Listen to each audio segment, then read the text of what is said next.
Hello, hello, hello. Welcome to the AstroHistorian, the live stream.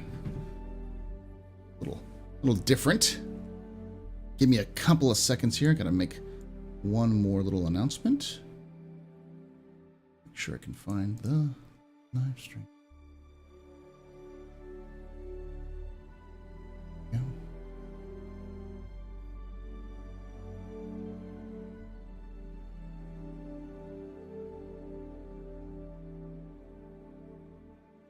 Now we still don't have a overlay for this stuff yet because it's so infrequent, but it will definitely be something we'll do here in the near future.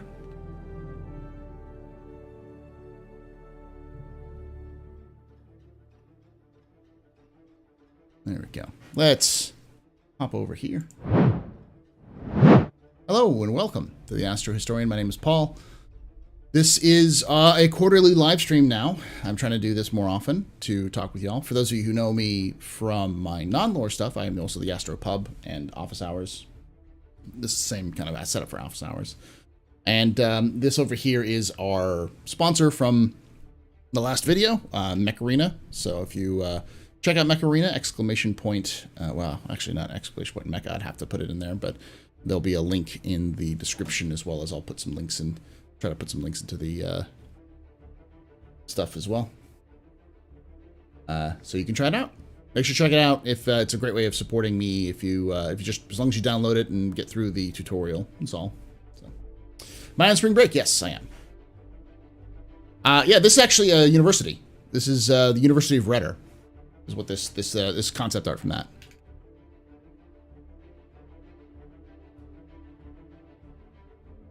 But I'm on spring break. I'll probably do another quarterly live stream in June after Invictus, so every 3 months or so.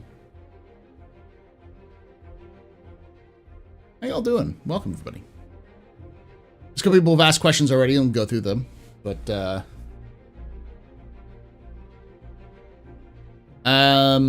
I got a new lore questions, especially with the recent changes on AI and new concept art for the exosuits. I haven't seen new concept art for the exosuits, though I have seen, I'll pull this video up if I can, or this image up so you can see it. This was found in Astro Armada, Liquid Wayne.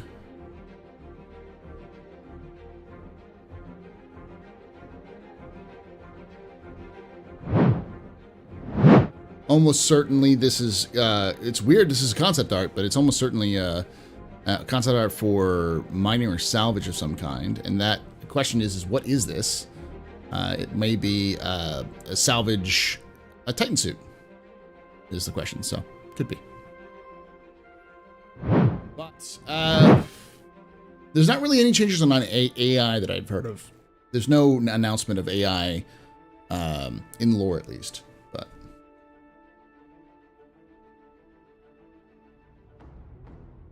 Howdy here, Paul. Thanks for not seeing you here at 4 a.m.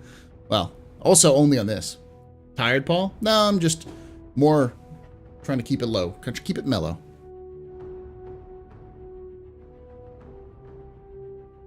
Hey, Jock Cop.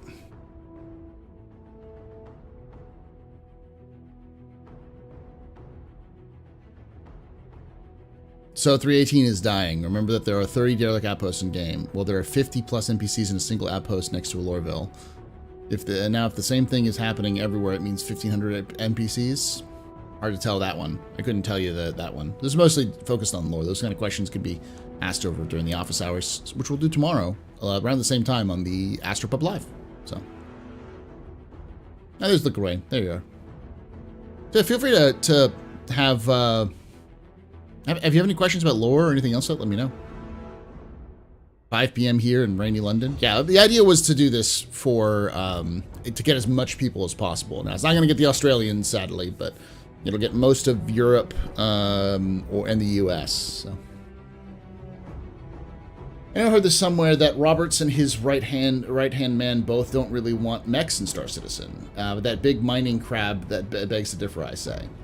I think the The reality is that Chris doesn't want to have traditional mechs. And what I talked about before, the Titan suits, I call it a mech because it's a little more eye-catching.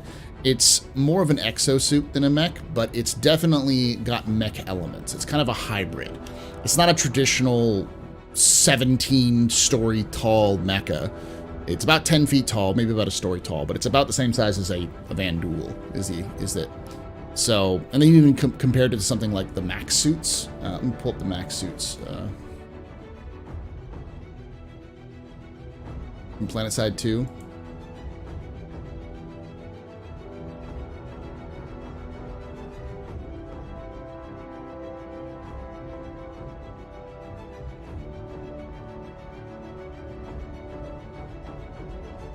Find a better version of this. There you go.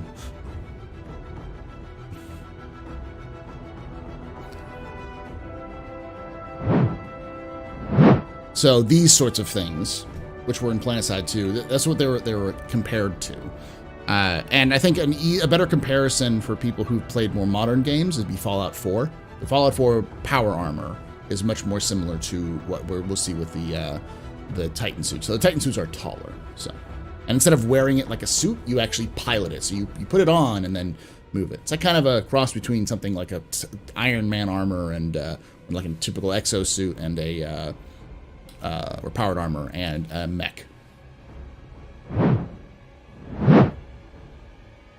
So they're like the mech suits from a Avatar movie, but smaller. Yeah, and even in the Avatar movie, you sit in it and pilot it.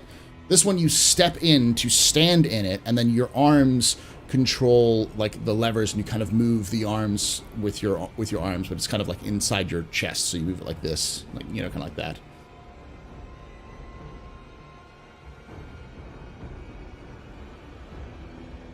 Hey, Moondog. A big manning crab is their lore on it. Yes, it's made by Greycat, heavy industrial. It's semi-autonomous, so it can work on its own as a drone, but it can also be piloted. And it's usually made by it's utilized by larger corporations. It tends to not be something you see in smaller or medium corporations, but it requires something like the platform that you see in Squadron 42, the massive platform that's controlled by Xi'an, because they need that kind of coordination. But you can get a lot of them with those sorts of things. Maybe that's just a suit for EVAing. That suit does seem more like a more hefty suit, though, compared to the suits we've had. So I wouldn't be surprised if that was a Titan suit, the Titan exosuit, which is specifically designed for industrial, because they have mentioned industrial and salvage designs for Titan suits. So I'm not a moderator, but I like that the button isn't clicking self. Like button isn't clicking self. Yes. It's supposed to say office hours at the bottom of the screen. Yeah, it's because I haven't had a new overlay made for this sort of thing, because this is only the second time I've done this. But it's not office hours yet. But I mean, you'll see the AH at the bottom of the screen in the Astropub. Eventually, I'll change that, but this works for now.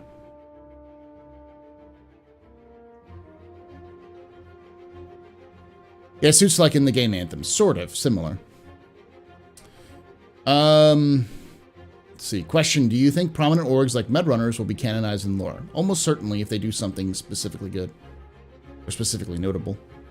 Oh, it comes with a big mech knife. We all would love to see a giant mech knife, though. They seem to be the Zeus system, which is the system that Virgil Limited created. It seems to be much more focused on heavy weapon support. So, what's the difference between a mech and an exosuit? So a mech is, generally speaking, a bipedal robot controlled by a person, and it's usually piloted. You usually sit in a mech and you move controls to pilot it. An exosuit is something you stand in, so it's something you wear.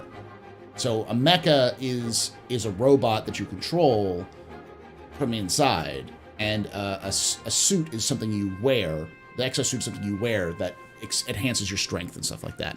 You can think of it as an exosuit is powered armor, and a mecha is a piloted robot. I really wish they would expand the lore around the UEE army. Could have had great background with units going back hundreds of years to our time. They probably will. They just don't want to, because it's really not the focus of Squadron right now. And I would say it is the biggest shame right now is that they have nothing to do with the UEE army. UEE army has nothing to do with the lore, except outside of like the one reference it has in the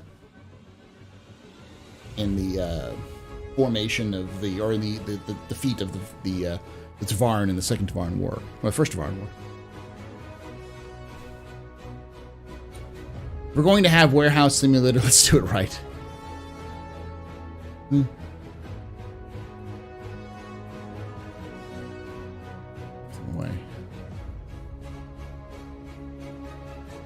I have a rough idea there's a relationship to the Marines fleet is. As a PlanetSide 1 veteran, I just have to point out that PlanetSide had a big 3-story Titan tall walkers. They did, but and a lot of the games do, but CIG seems to be hesitant to add those big mecha in there. Has CIG ever mentioned the Titan suits to be in Star Citizen? I've always thought it was going to be a Squadron 42 exclusive.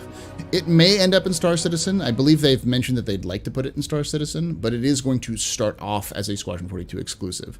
Now, the most recent mention in lore from the last Jump Point magazine lore on Virgil mentions industrial and salvage versions of the Titan suit. So I would highly doubt that we're going to see industrial and salvage versions of the Titan suit exclusively for Squadron. That sounds like it's something they're developing that they can also put in Star Citizen.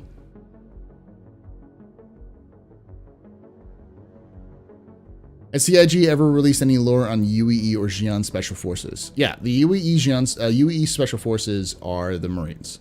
Specifically, 6th Platoon is like the elite of the elite of the UEE. But generally speaking, the Marines are kind of a hybrid. They're a special operations command, but they have various different forces. So you've got more frontline Marines who go on to Navy vessels. The Marines have their own fleet. You have specialized Marine units, and of course you have the like Nova Tank battalions. But then you also have 6th Platoon, which is the kind of Navy SEALs, or the Force Recon, Marine Recon for the Marines. They're kind of a combination of that. Question: when the PU is released, and I will fly to Earth to see Europe, how will it look like? Probably not that dissimilar, though. Climate change, or climate, the climate has changed a lot. You'd probably see mostly like an ecumenopolis, whatever it's called, how to say that, around the continents, because almost every square space was used up. But it's also, a lot of that is now museums. Some of it has fallen down, been turned into parks. But you'll find it a lot emptier. Most of Earth is a lot more empty in 2945 than it is, or 2953, I should say. 2953 than it is today. Maybe a very early idea of specialized salvage suits. Maybe.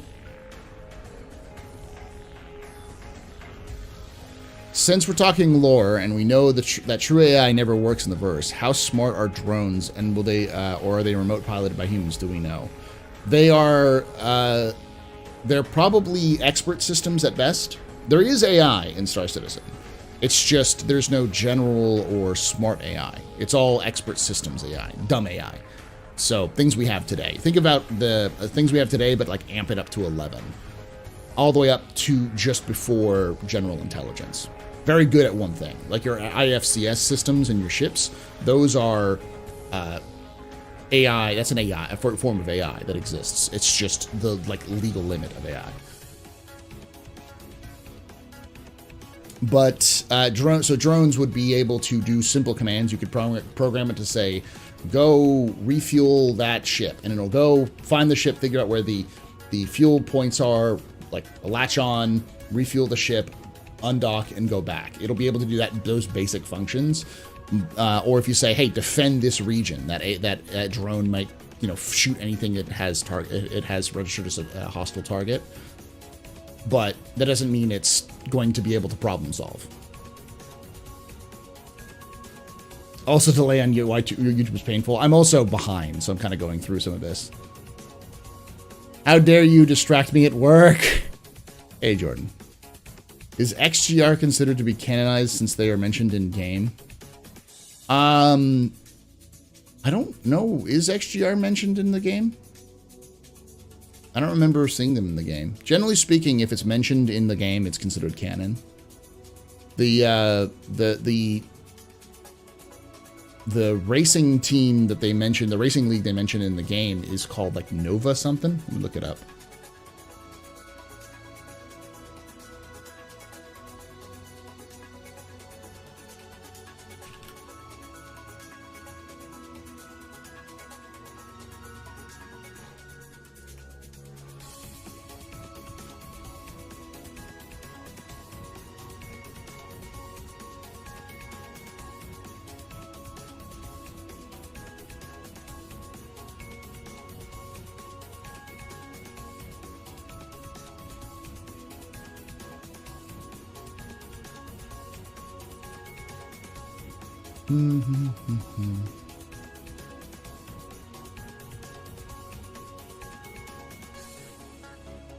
It's not there.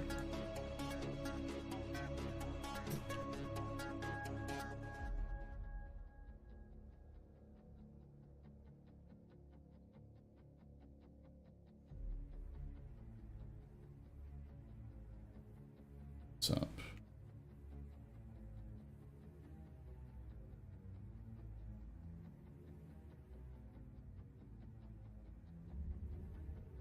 There we go. They're called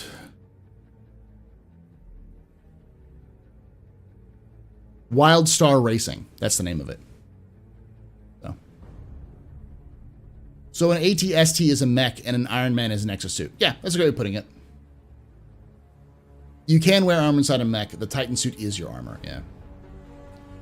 We have exosuits now, people doing engineering assembly stuff with some Amazon workers in warehouse. Yes, there are some prototypes of exosuits, which are exoskeleton suits, that exist today, that are used for loading and unloading purposes, but they're very limited.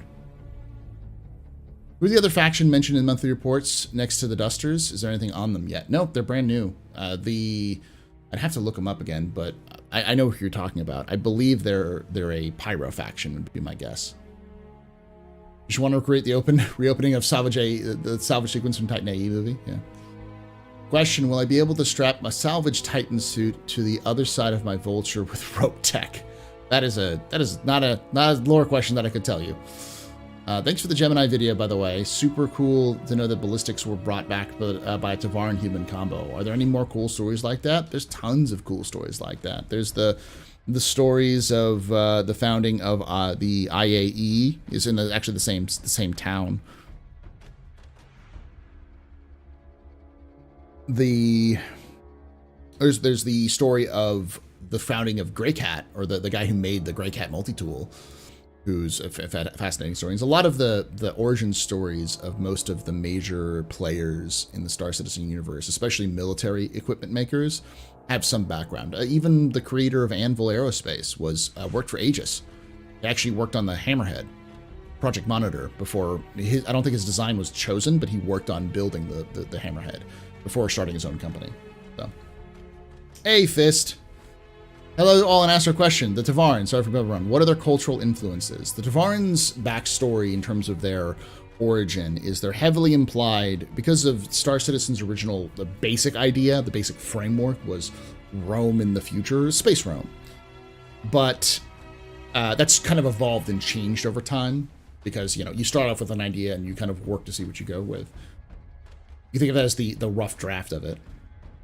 And the implication is that the Tevarin are North Africa. They're specifically Carthage. But the major influence, and I think the biggest influence of the Tevarin is the Japanese culture. Their Rijora, which is their philosophy and kind of religion and philosophy, is effectively Bushido. They pull in other kind of warrior culture concepts from Vikings and other things in there, but it is heavily implied to be Bushido. Especially with, but it's a concept of like group Bushido. It's like we work together. It's about unity and strength. So you can think of it as North African and Japanese kind of mixed. For those who know, Fist is the one who's doing the music for the complete history of Star Citizen universe, which will be out on Wednesday for everybody else. It's already out for Patreon. It's been out for a week or two. Question, what's the most extreme environment permanent colony in the UE? Any hellhole around neutron star stuff? There is actually. There's a, it's called Banshee is the system, and I can't remember. I think it's La Llorona or La Rona.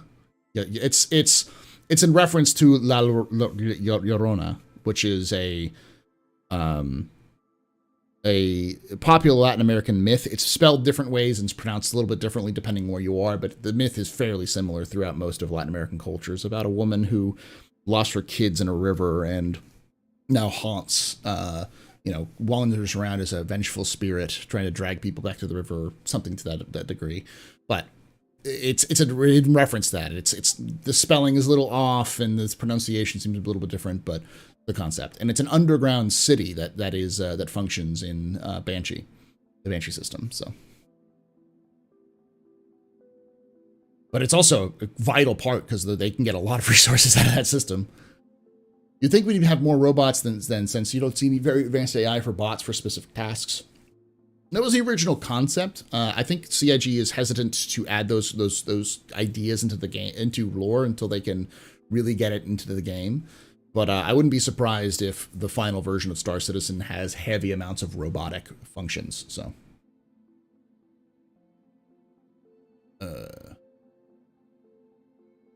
they've been given credit in racing mission descriptions. Awesome. So yeah, so it's probably been canonized XGRs in there. Isn't that the fun though? We're part of the canon. Yeah, a lot of people have become canon. The Jumptown Wars have become part of the canon. The recognized part of canon. The original ones. The Daymar Rally is part of canon. So, and CIG does it a kind of a little different way, where they will not explicitly say this is XGR, this is the company, this is how they function. They'll just say XGR, and they mention Jumptown, the chaos at Jumptown. They mention Daymar Rally in the lore, like, hey, the Daymar Rally, which is a popular race in Stanton on Daymar. But they won't like say Atmo Esports. They won't call people out specifically, but they will add them into the lore. No school today. It's spring break for me. So, hey, Max VPR, I'm going okay. Odd question. What size are the mech exo armors in Star Citizen going to be? About 10 feet tall. Last we heard is about 10 feet tall. The average human, the human model in Star Citizen is 6 feet. The male model is 6 feet tall. So I think the female model is like 5'8" or 5'10", something like that. It's slightly shorter than the male model. And they use the male model as the perspective, and the male model you can see in one of the images. Actually, I'll pull it up so y'all can see what I'm talking about. I don't think I used it in the video, but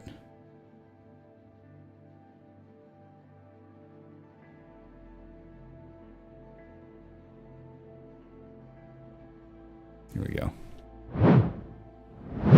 So that right here, you can see that's that person. So you can assume that person is 6 feet tall. So that's about how tall it is. And you sit in like this and you control it. So you move your legs like you would normally move your legs, but you control it with your hands. So it's kind of like a combination of like an exo armor and mecha sort of thing. And that kind of chassis protects you as you're moving around and that kind of thing. So I'll give you some context for it. So I'd imagine you wouldn't see too much. Mostly, they seem to have been designed to deal with the Vanduul, though they may have had industrial and salvage purposes before that. There's still some ambiguity on that one. What is for sure is that we know that Virgil Limited does have something called the Zeus system, which was implied to be the Titan armor, and that they were mentioned, their latest lore content, the latest lore article mentions that they did some innovation in industrial and salvage Titan armor. So, hello, sir. Since it's all about space and the similarity between Star Citizen and the Expanse storyline, maybe a little lore. What? Is it all about space? Since it's all about space, what is the similarity between Star Citizen and the Expanse storyline, and maybe a little lore? There's not really any similarities. I mean, the closest similarities is that the early settlement of humans does mirror a little bit of what we saw in the Expanse. However, Mars was not one solid country. It was multiple countries that made up Mars, centered around Port Renatus, first colony on Mars. And there are kind of the outer belt colonies that existed. So there's some similarities in that early sense, but it's not really... There wasn't like a unified Earth until after the discovery of the Kershaw system. And so the UNE didn't exist, so effectively the UN, that version. Question, what's going on with the Vandal War in the years while we're waiting for Squadron 42? I think CIG is trying to keep that a little bit on the lid because they don't want to talk about it, since I think some of the events in Squadron 42 will affect the story going forward. But we do know that since the attack on Vega, there was the Oberon campaign, where a Vanduul, another similarly sized Vanduul clan that attacked Vega, came into the Oberon system, and that was where we first saw the use of what I think is a planet-killing ship, the Retribution, the Super Dreadnought, which was used to just smash the Vanduul and that. And it took place a year after the fall of Vega. And it's, in fact, that's where the Perseus really got its name in modern day, at least for the UE, because the UES Achilles held the line against multiple cruisers, killed 2 or 3 cruisers. It's a gunship, and it killed 2 or 3 cruisers before being taken out itself. And that's what it was so impressed. It so impressed Admiral Ernst Bishop that he requested RSI restart the program. So.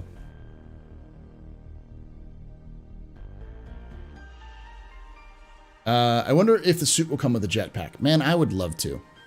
I'd love to see that. Question, do you think CIG will add more type of alien races to the game? I know there are mentions of lore of other races. There are. There's mentions of the Kurthok, and that there's the mysterious race that that hasn't been mentioned in lore, but it is implied that something is pushing the Vanduul out of their systems into UEE space, because it is based off of the Vanduul are based off of the Vandals and the Goths and the other Germanic tribes, the Angles, the Saxons, that were pushed out of their territories into Roman territories at the end of the Roman Empire through the advancement of what we know today as the Huns. So, because the Huns came in, pushed them out of lands, they had to come into Roman territory. And the theory is that whoever the Hun analog is out there, and we will meet them eventually in Star Citizen or in a Squadron 42 game. So, hey Paul, I keep forgetting to mention, but I think CIG updated the Eclipse's backstory. The story mentioned in the IAE guide is different from the Whitley's guide at Jump Point. They probably have. I'd have to go back and look at that, because the last thing we heard about it was that it was commissioned by a imperator as top secret project against the Xi'an, and they may have retconned it because it didn't make any sense with the lore. That was from the actual brochure. Now I'm hesitant to go back and change that, because the stuff that's in Jump Point is canon until it's not. CIG has this thing where they float ideas through Jump Point because technically not everyone sees it, only people like myself who subscribe to it. So if that Whitley's guide gets published as an actual guide, then it is canonized. So it depends on when that was written. I think it was written fairly recently, but I have to go in there.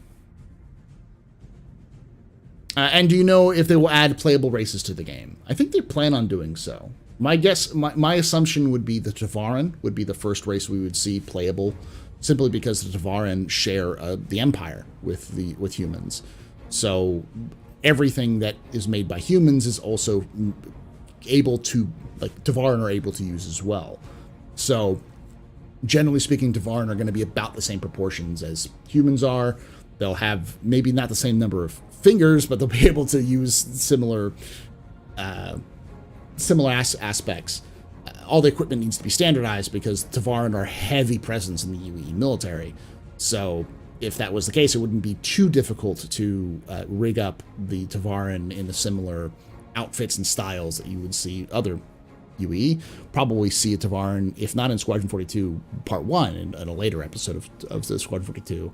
So that would be the first one. And then I would see, maybe see the Banu and the Xi'an. I don't think we'll ever see a Vandal playable character race. But that CIG's even said that that's something that's in the cards far down, like post-release. So none of us may be alive for when that comes out. Who knows? Question: does fascism play a big role in the verse or its history? Yes, it does. A huge there's an entire time period in human history known as the Meser era, where a fascist dictatorship first founded by Ivor Meser and then succeeded by his children and his family, effectively became royal monarchies. But it wasn't as cut and dry. It was passed down, but it was often taken by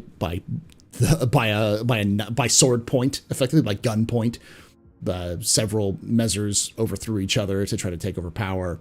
It wasn't just them. They had lots of corrupt and oligarchs that kind of worked with them, especially people in Aegis Dynamics played a close role of that. So there was that's the reason why Aegis Dynamics has become kind of the pariah of the UEE. They don't make a lot of new ships for the UEE because the UEE kind of shunned them. Though recently that trend's sort of changing, because a lot of the people who were in charge of Aegis Dynamics when the Meser rule was happening are now dead and gone. Because the Mesers were overthrown in 2792 in a massive revolution. And fun fact, it was helped by the founder of Crusader Industries, Auguste Dunlop, who helped push that. And it's one of the reasons why Anvil is so common in the verse these days, is because Anvil replaced Aegis after the fall of the Mesers.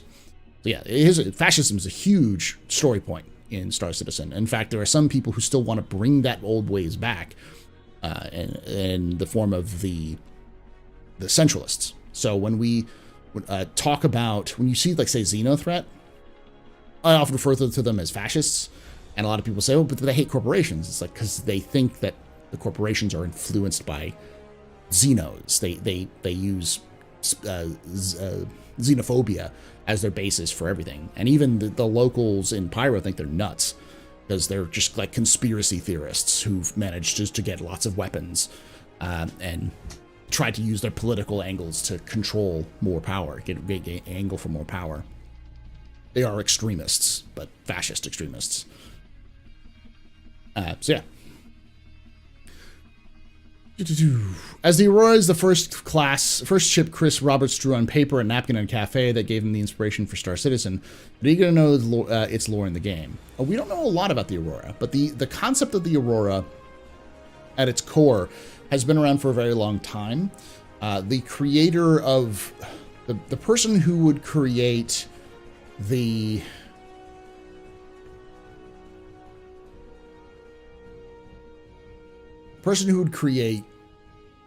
Case Aerospace. I don't remember his name. Last name was Case, obviously. But he worked for RSI and created what would become the prototype that would, the concept of a simple ship that was easy to fly, that would eventually evolve into the Aurora. We also know that the first ship that was equipped with a quantum drive was called the X7. Now, not quantum drive, jump drive. The X7 jump drive capable ship is the design of what we see today with the Aurora. So you can think of the Aurora as, it's very old, and the first jump points happened 600 years ago in lore. So the Aurora's design has kind of slightly evolved over the years, but it really became the everyman ship sometime in towards the beginnings of the Second Tevarin War, so the 27th century, and it has kind of gone from there. We don't know exactly how long the current lineup of Auroras have existed, but there has been mentions of Auroras as far back as the 27th century. So,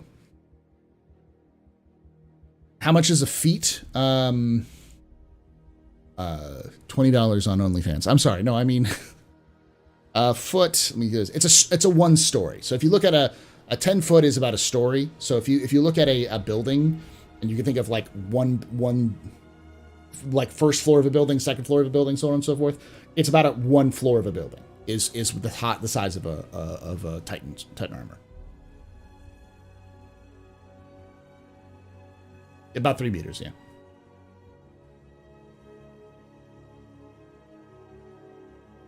So whether they use international system, they probably do, but that's just my concept. I'm an American, so as you use my references, it's about 10 feet. Later prototype, thank you. Not a question, but the one thing driving me nuts is not knowing how many light years are between the stars and the map. I want to know how far those jump points go. I don't think they'll ever tell us because they don't know themselves. They don't know the actual placement. They just know the jump tunnel system. I'm sure they'll eventually chart it out, but...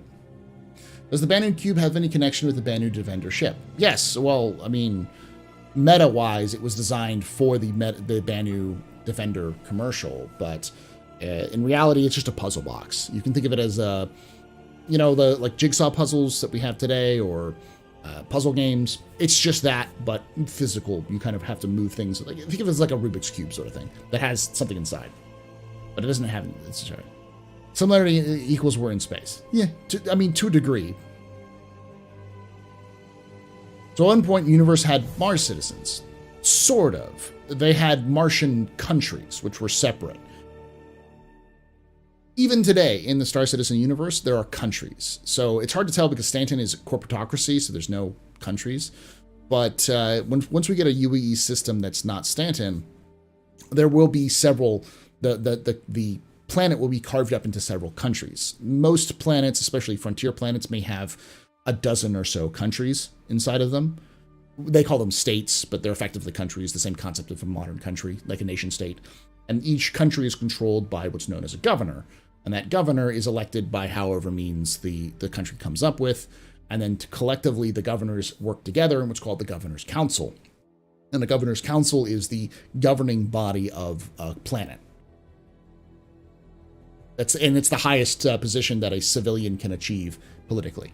You have to, in order to go join effectively the federal system, the UEE proper, you have to be a citizen. Only citizens can be in there, and you can't be a citizen unless you have done something of worth for the UEE. Which the easiest way to do it is just join the military. But it's not guaranteed that you'll get citizenship if you join the military. 2.5 years since the last video update on Squadron. Has it been? Was it 2020 or was it 2021 that we got? No, it was 2020. No, was it 2021? When did we get the briefing room? I think is what it was called. So, all undersuits have jetpacks. They're just not effective against gravity. Well, that's only temporary. Most undersuits aren't going to necessarily have jetpacks in the future. Only some suits do, like the basic RSI suit does. But if you see the noob suit, the white suit, it doesn't have any nozzles on it, which indicates that it won't actually have any EVA capabilities once they kind of change that stuff. So it's important to keep that in mind, that not everything is going to be EVA capable. Are the aliens from the old Constellation trailer still in lore? Or are they filler for the trailer? Even in the if you look at the comments at the bottom of the trailer, they say this is not real. This is fictitious. Those aliens don't exist. Though they may be a reference to a couple of different primitive aliens that exist in the Star Citizen universe, which we don't like the Osoians and such, but we don't know exactly what they're referenced to.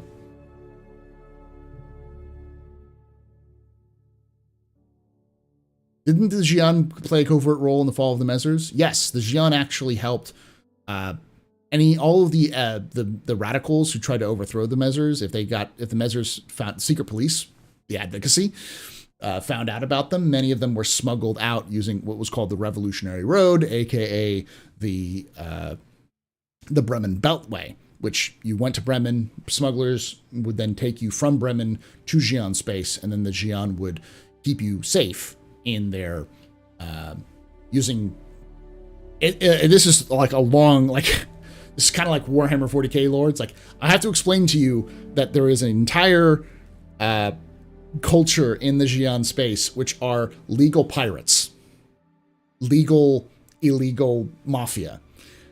They are distinctly separate from the government, but they have a sanction by the government to do what they do. So they are allowed to exist as an extra lawful force, but they are a very specific family that can do it. And they have to be sanctioned. And then there are non-sanctioned criminals that exist too, and then these criminals are designed to police the non-sanctioned criminals. So it's a complete wild story, but basically the Xi'an Emperor used them as a cover story, because they could always say, if they got caught, oh, it was pirates, not us, who were doing this. But in reality, those pirates are all legally sanctioned. But no one in the UE government really understood Xi'an culture, because alien bad, alien stab. That's pretty much all they thought about. So that was the whole point of it. The Aurora is a single-family Chevrolet Cavalier. Where are the family sedans? They're called the Freelancer. But no, it's a good point. We don't have the multi-person kind of cargo ship sort of version of the, or like multi-person vehicles. Oh, Tomato's here. Hey, welcome everybody. Did we get a raid from Tomato? I'm glad. Welcome everyone from Tomato stream. Did it work? It may have. I'm way behind on. I'm about 10 minutes behind almost. But welcome everyone.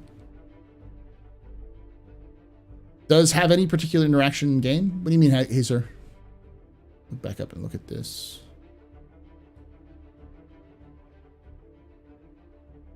When's the next complete history video? Wednesday. Oh, does the Banu Cube have any interaction in game with the Defender? No, not that I know of. Is the RSI Scorpius Antares a replacement for the Anvil Hornet and Gladius for military aircraft? No, it's it's a sneeze. No, it's we don't know its history. It just kind of pops up. I have a theory, which I think is the most solid theory considering CIG's stories are kind of a mess. Some of their stuff needs to get cleaned up. And one of the major cleanups is there was this concept for the next generation starfighter contest. Now, this next generation starfighter contest is the one that was won by the F-8 Lightning. But then there was another one less than 5 years later, which the Sabre apparently participated in, or it was like 15 years later that the Sabre apparently participated in. And it's like, we know that they weren't going to be replacing the F-8s 15 years later, since they had barely started rolling them out. So it's my theory that there are two other kind of additions to the next generation starfighter contest, which was held in 2940 or 2930, and that was the Aegis Dogfighter 3000 and the Anvil, or no, the RSI Black Widow. So it's, in my mind, the concept names for the Sabre, the original concept name of the Sabre was the Dogfighter 3000, and the original concept for the Scorpius was the Black Widow, and then they changed the names after they released. Both of which have been released now to the public, as well as work in the military service, which isn't too dissimilar from how things work, but I think it's more of a CIG doing some hand-waving to try to give some concepts of give some more variety for players to use in Squadron 42 and such. But no, the replacement for the F-7 Hornet is the F-8 Lightning. But the Gladius doesn't have a replacement yet. In fact, the Gladius's replacement, as we know right now, are the F-8s. Because the problem was the Gladius was built to counter the Tevarin and the Xi'an, who both favor speed and maneuverability over just blunt force. So the Gladius works okay against, say, the Vandal, but it's not ideal. It requires multiple pilots piloting Gladiuses to take on one Vandal scythe and beat it.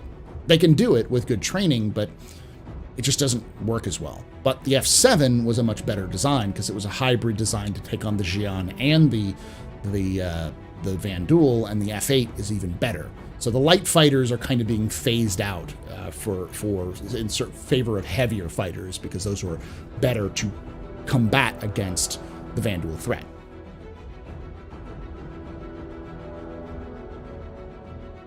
There's no planned feature for the cube to interact with anything. I think it's just a nice little neat thing they have right now. Again, welcome from Tomato Stream. Question: are there any other jump points planned for the Stanton system other than the Pyro? 2 that I know of. There may be more. but I'm blanking on it. But one is to the Magnus system, and the other is to Terra. So, Magnus system is where Drake Interplanetary is headquartered, and obviously Terra is like the big central hub of activity for the Empire. The legal pirates thing reminds me of some Morag Tong from Morrowind, sanctioned assassins, because it was because regulating it is better than not. Wait, how the space crabs are real, but the alien are not? They're both in the same video? Well, the problem about those space crabs is that they're actually not from whatever planet they're on. They're actually from, I want to say, Terra. They're a specific crab from a specific location. So it wouldn't make any sense for that crab to be on a planet that no one had ever visited before. That crab is they may be from somewhere else, but they operate under letters of marque, kind of. They have Blanche, but they can do things like attack like legal Xi'an military vehicles. Like there's nothing against that. It's really weird. Is the Nyx system going to be close to the Vanduul space? Not really. Kind of. There is a direct jump point from Pyro to Virgil, which is Vanduul space. So, but it may be Nyx from Virgil. I don't know. But there is a jump point between one of those two to Vanduul space. Gosh, I'm so far behind. Question, with the advent of civilian Minesweeper initiative giving us citizens the Nautilus, do you think we'll ever see another mine-focused ship? Probably a small. CIG likes to do different ships, so like a small, medium, and large. I wouldn't be surprised at that. The McFlurry they leaked in ISC. SCL, yes. Oh, the Fury. I usually talk about. Yeah, so the Stanton isn't connected to Nyx. Pyro is connected to Nyx. Fix the aero radar. Karma? I don't work for CIG, and this has nothing to do with lore. So you probably want to talk over there, not to me, my man. You're in the wrong place. Sir, this is a Whammers.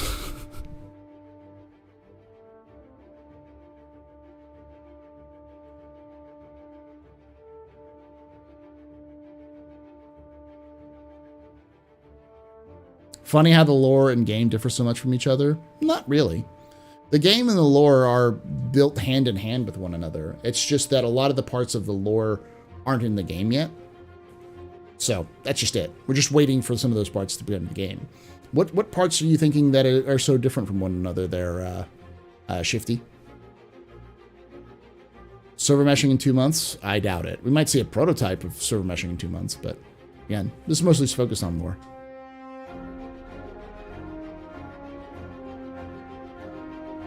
It's actually pronounced the Fieri. Here's a freelancer with frosted tips. Does it deliver to Flavortown, USA, pilot?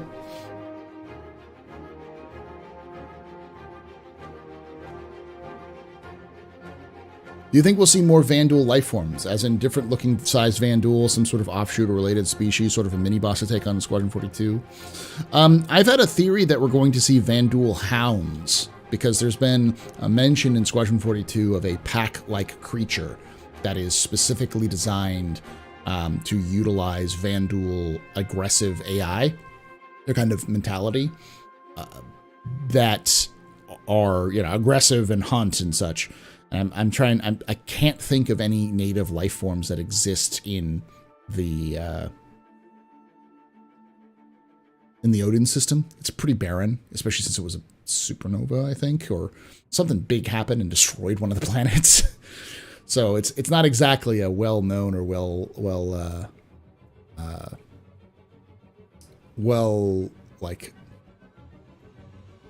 populated system. So it wouldn't make a lot of sense for random stuff to be there naturally. It'd have to be brought in. So, and that's why I'm thinking maybe we'll see Vanduul hounds of some kind, but.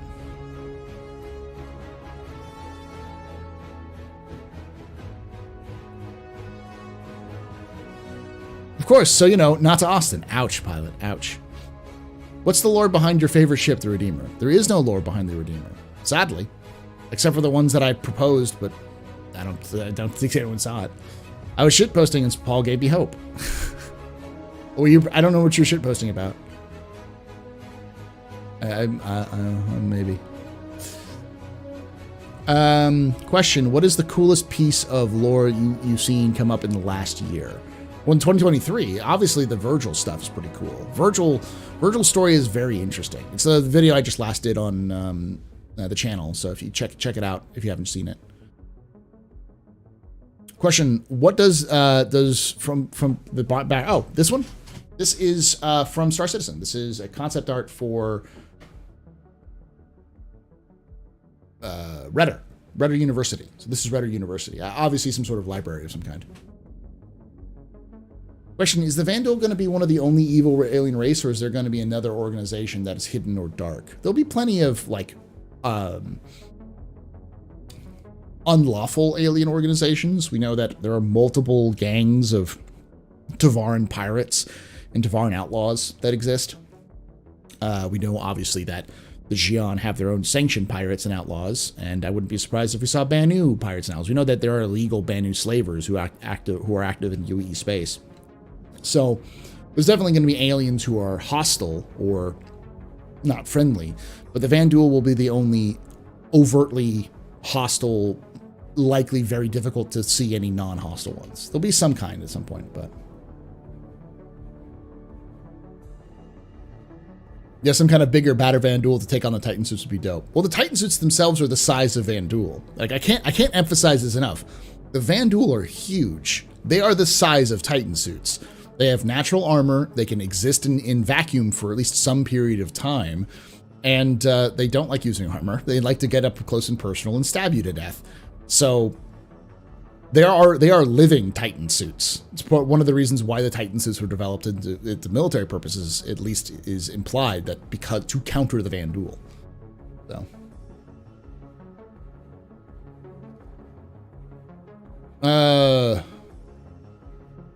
Question: the battle shown in the Scorpius and Antares commercial looks like it takes place over Croshaw. Is that till your best bet until system after Nyx? No. The best bet after Nyx would probably be Castra or Hadrian. I think Castra is a better one, but Hadrian's an interesting one. Because Castra is only 2 planets. It's a UEE space, but it's kind of frontier UEE space and has a lot of UEE military, because it's an active military bases there. So it'd be a little different challenge, so it's hard to tell.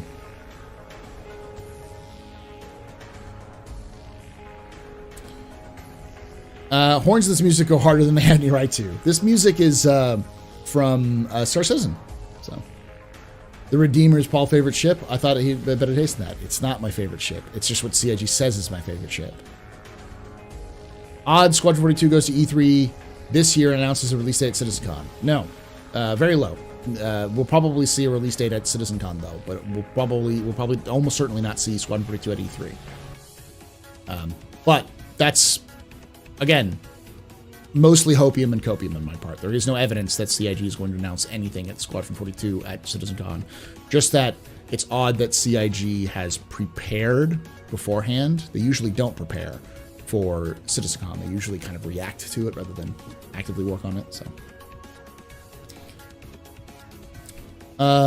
question: I remember hearing that there being some sort of AI life form. Am I tripping? No, there's a theory that I have about that the Kurthok are AI, but there's no mention specifically of AI, an AI alien species yet. Given the armament and capabilities of the base Hawk, what sort of capabilities does the Dire Hawk to make it stand out? Bigger guns. So instead of, I think it replaced or has a bigger power plant or something like that. But if I remember correctly, the Dire Hawk swaps out the size 1s for size 2s or size 3s. So you just have more guns.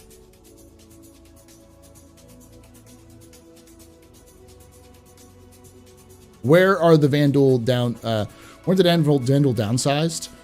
Not that as far as I know. Hey, I think you have that $5 there, crazy goat hunters. Goat hunters. Ghost hunters. Some of the ships have some Star Wars ship styles. Can we have some Starship ship style? I mean, RSI would be a perfect one. If you look at the what is it called? the Mantis. It has heavy Star Trek like nacelle types, but I don't know if we'll see a ton of Star Trek influence, because CIG doesn't seem to be very influenced by Star Trek, other than the kind of feel of exploration.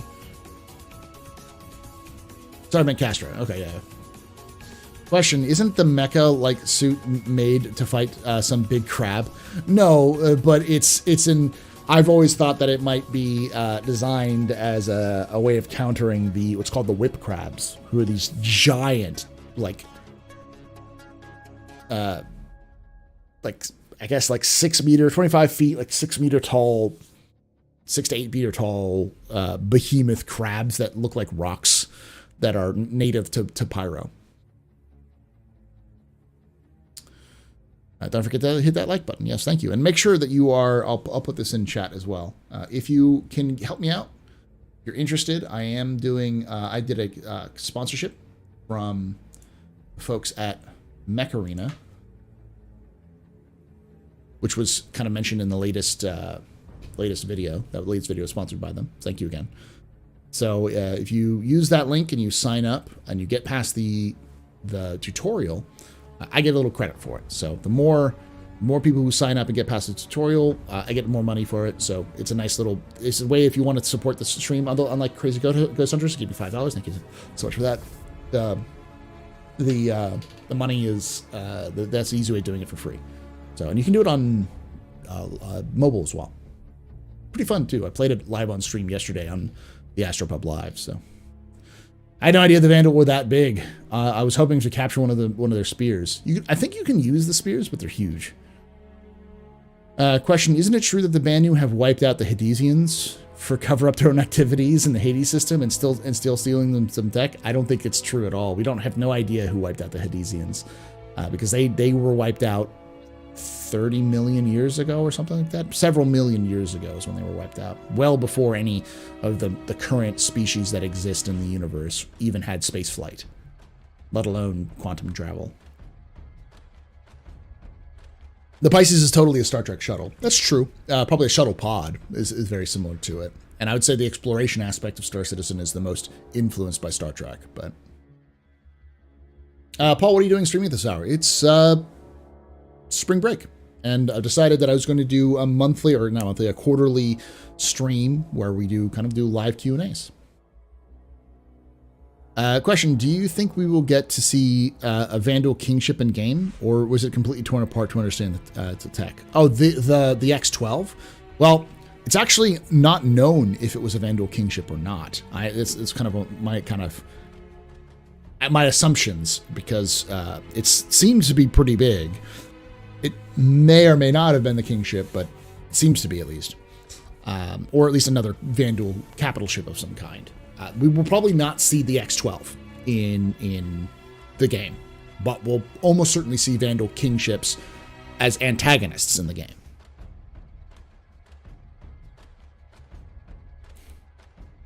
If you could choose a planet/system to live in, what would it be?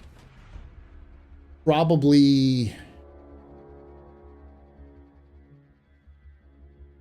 what is the name of that? Starts with a T. Tohill 3. It's a planet that's a water world, and it has landmass, but that landmass isn't actually landmass. It's all just floating botany, like mats. So it's a giant, sturdy mats of flowers and other refuse, plant refuse, that is floating on the water. Question: when's the next captain's table? Next Saturday. X12 boarding, Squadron 42 mission? Possibly, though the X12 was captured before the Siege of Vega. Well before the Siege of Vega. So it's kind of likely a precursor to what we see in Squadron 42. But it may end up being in the Squadron 42 episode 2 or 3. Question: are we going to see an intelligence agency like the CIA working underground with investigations that are classified, not big groups, but just few investigators working under the system? That's called the advocacy, yes. In fact, if you've seen the Squadron 42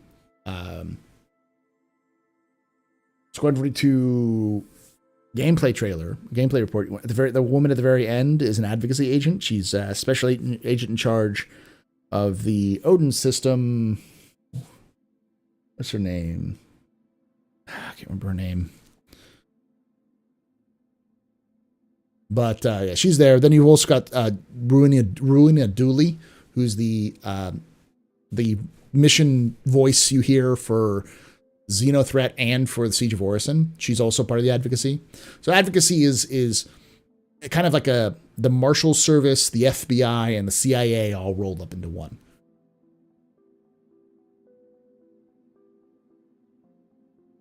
The Bremen Bounce. Yeah, I think that's what it's nicknamed.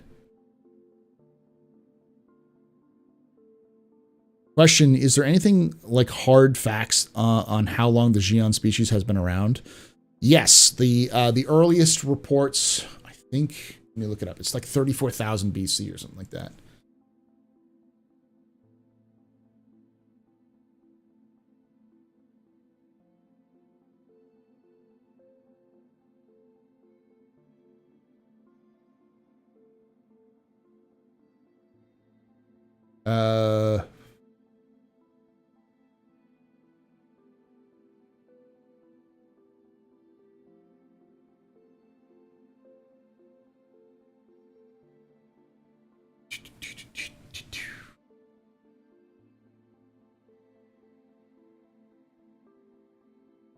So from the first age that we know of is from the Great Divide, which was 20,044 BC. So about a little over 20,000 years ago in human, almost 30,000 years ago in human terms at the point of Star Citizen's creation. And I believe and this is when four powerful Xi'an houses, initially a conflict between the House Rua and Uai. The conflict was escalated with the intervention of House Chi'i and Kolo. Members of House Klo sabotaged the weather satellites intended to kill the leaders of House Uai and Rua during peace talks, and the whole atmosphere of the planet collapsed, killing most of its inhabitants. The Xi'an capital was moved to Kaua. As a result, the First Empire was formed. So that's when the formed, which is in 19,770 BCE. Rebecca Trejo. Thank you, Limited Selector. Yeah. A special agent in charge of the Odin system, Rebecca Trejo. She's a kind of you notice that she's on her own. She's kind of doing things on her own. That's kind of it's kind of supposed to be like that Marshall Wild West vibe, but still like the FBI and a little bit of CIA.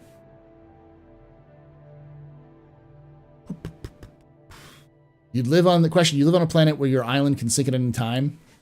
And once had a regatta rescue that operated for that specifically reason? Yeah, sure. I mean, that's not a question. It's a state. If you're asking me why I'd live there, it's because it's beautiful. And there are multiple land masses like that, not just the one where the landing zone is. Question, what area of lore would you like to see fleshed out by CIG? The golden age of human expansion. The areas after the UNE up to the formation of the UPE. So from about 2390, I want to say, until about 2400, around that time period. That time period of about 100 to 2500, I think. Yeah, 2500. About 100, 200 years. It's all a mess. It's a giant mess. I'd like to see actual, understand how the UNE kind of evolved, what systems were founded, and then, why the UP was founded beyond because it was cooler. because Rome rules. The Hadesians have a real Mati vibe to them now. Think about them. I don't know what Modi is, Mati. Question, isn't it true that the Banu are a race very old, much older than they may have have in touch with the Xi'an, with the Hadesians, maybe the Xi'an, and maybe a Tachyon canon that's in the connection? I don't know where you're pulling this from, Hazer, but we don't know how old the Banu are, but we have no idea how old they are, and almost certainly we don't see any connection with the Hadesians because there is no evidence of the Hadesians outside of Hades. Could the Banu have had contact with the Hadesians? Possibly, but as far as I know, there's no evidence of it. And unlike the Banu, the Hadesians seem to have kept some sort of history. The advocacy also seems to be like the full-time National Guard officers as well, considering they organize CDF missions. Yeah, the CDF is kind of like posses, though. They're kind of like rounding up people together to go do those sorts of things. So the advocacy is as a combination of a lot of different ideas. It's effectively the home guard, the home police force. It's also the court system. So it's very different. Hammond's back. Wild theory. The reason we don't see Vanduul women and children and why they adapt so quickly is because they use an amalgamation of imprints to make genetically distinct clones who fight for power. Well, that is a possibility, because we do know that the imprint system that we use for regeneration was stolen from Vanduul tech. The regeneration goo, the goo that we have for that actually brings people back to life in lore from death, is separate from the imprintation tech. But the imprintation that lets you say who you are is a result of specifically technology from the Vanduul. Has the technology stopped advancing since the Golden Age? To a degree. We see the technology sort of advanced to a point where we even had at least seemingly general intelligence AI, but they banned AI because AI kept screwing up and killing a bunch of people. And then eventually humans continued to advance in other ways. But the main thing that happened was the Measures. Once the Measures took hold, much of humanity's advancement seems to have stopped, and maybe even gone backwards, because the Measures' focus was solely on military conquest and military preparedness. Because the Measures thought it was inevitable that the human species was going to fight a war with the Xi'an, and the Xi'an were much more advanced than us in many ways. So the focus was to get us militarily ready, but because of that focus solely on military, we didn't really see any advancements in like quantum technology, and anytime people spoke out against the Measures, they would end up disappeared into re-education camps where they were tortured to death.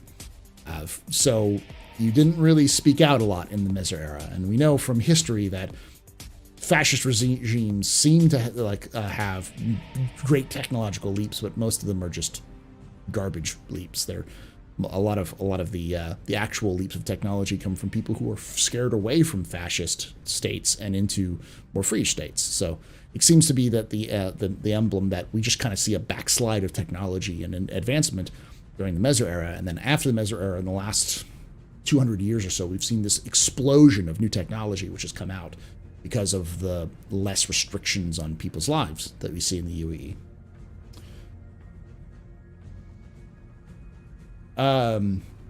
Do the jump points just connect to whatever system they want to, like in the like in an expeditionary force, or the nearest system? We don't know a lot about the jump points. They connect to wherever they're connected to. They can collapse as well, but we don't know if it's the nearest system. We don't know how the distance they have. We just don't know. That means the Xi'an existed far longer than those 30,000 years. Are there just any records that we know of? Because according to the records we know of, they already had interstellar travel. Not at that time. They had interstellar travel. Let's see if I can pull this up. So I can pull this up. Search for quantum. So according to according to CIG's concept, the first quantum drive was created in 25343 BCE by House Xi'an.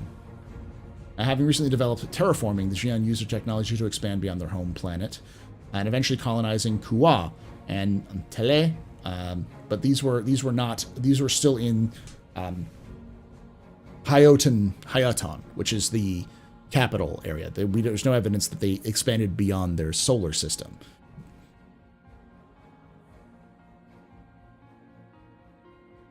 Just that they existed. Who said expeditionary force? That would be Dan Little said that. Because according to the records, we know they already had interstellar travel. It's sort of, but yeah. Do we have any info on other galaxies? Not that we know of, no. Question, do you suspect that the Vandal are the karma answer or destruction of primitive species when we terraform that planet? I mean, maybe. I'm sure there are people who will say that, in the verse especially. Question: I know that that right now the planets in game are static. When it when it is implemented for them to move, how will the different times years be handled? Earth standard time. Years are tracked by Earth standard time and Earth standard years. So 24 hours, even they have it standard Earth time, SET. So everything uses the Earth calendar. Mati, a mote in God's eye. Race with big central body and usually 3 limbs opposing the claw. I haven't heard that so. On Star Citizen lore, have we have someone like Scott, an important engineer? Yeah, the founder of the IAE.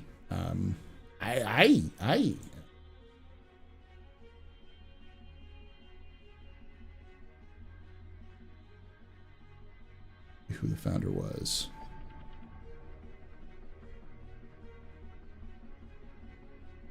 I can't find her name, but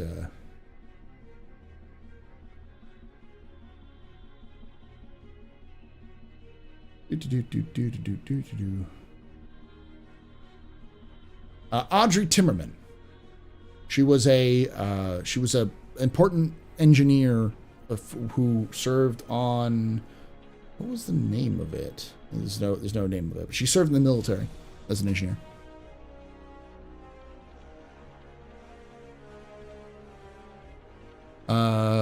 Hey, Red.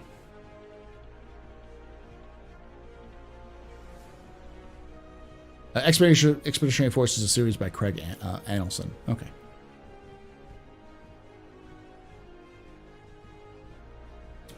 Is 318 still unplayable and they patch it? As last I heard, it's still unplayable. I wouldn't play 318 until 318.1 comes out. Personally.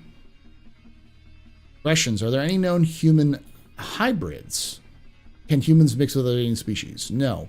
Not in like Star Trek style or Star Wars.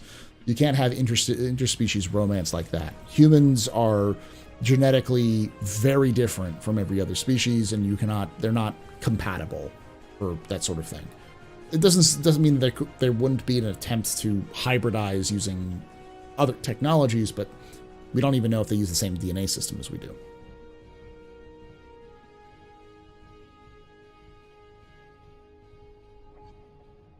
Asperia was started by engineer brothers. That's true. They were mostly enthusiasts, but yeah, they were. I don't think they served in the military, though.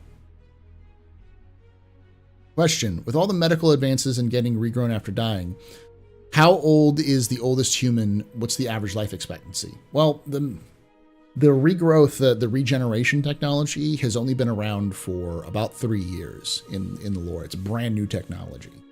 But life extension technology has been around for a while. At one point, CIG mentioned that the average life expectancy is between 150 and 200 years for your average human living in UEE space. So people are very old in the Star Citizen universe. Ernst Bishop is in his 90s. So Admiral Bishop, the current famous admiral who's leading the charge against the Vandal, he's 90 years old.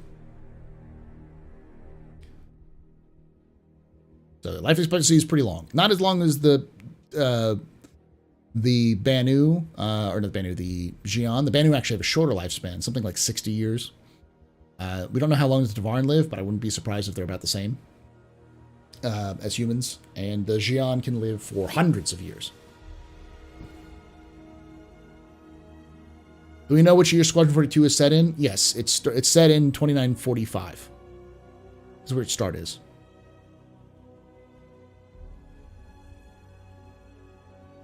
Question: have we had any new lore tidbits about Tevarin? I have been out of Star Citizen loop for a while. Yeah, but I mean, the last one was, I did a video on it a while back, but effectively, we know that the Tevarin are actively kind of in the middle of a renaissance of their culture. A lot of their culture and language is being brought back to life by enthusiasts, and because of the discoveries of Cabal. The Cabal system had a derelict Tevarin colony on it. And so studies of that colony have started to bring back things like, my guess is, original concepts of the Rejora, which much of it was lost during the Purge, as well as other concepts about their language specifically.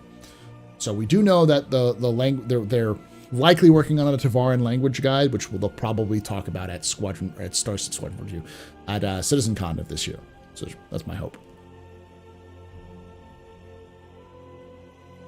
But we've learned a little bit about, like, there's a traditional Tevarin weapon. I can't remember the name of it, but it's effectively a hand pull arm. It's a axe it's like a hatchet with a spear on like a spear tip at the back and a hammer on the back. So it's like an axe head, a hammer, and a spear.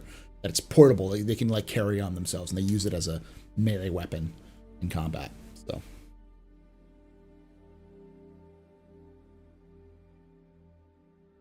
we need a cathedral ship in the game to spread the space gospel.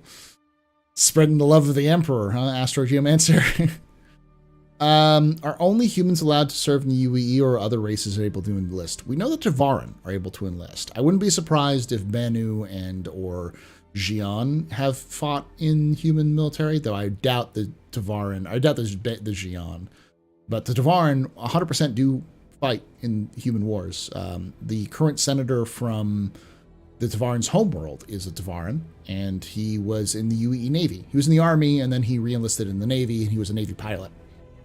So, saw your video on the flotilla-style space station the other day, the Reef. Is there any more info on the Banu flotilla practice since then, or is it just what you cited in the video? Pretty much what I cited in the video, that there are multiple flotillas that exist in Banu space. What about people's religions? There's lots of religions in the universe of Star Citizen.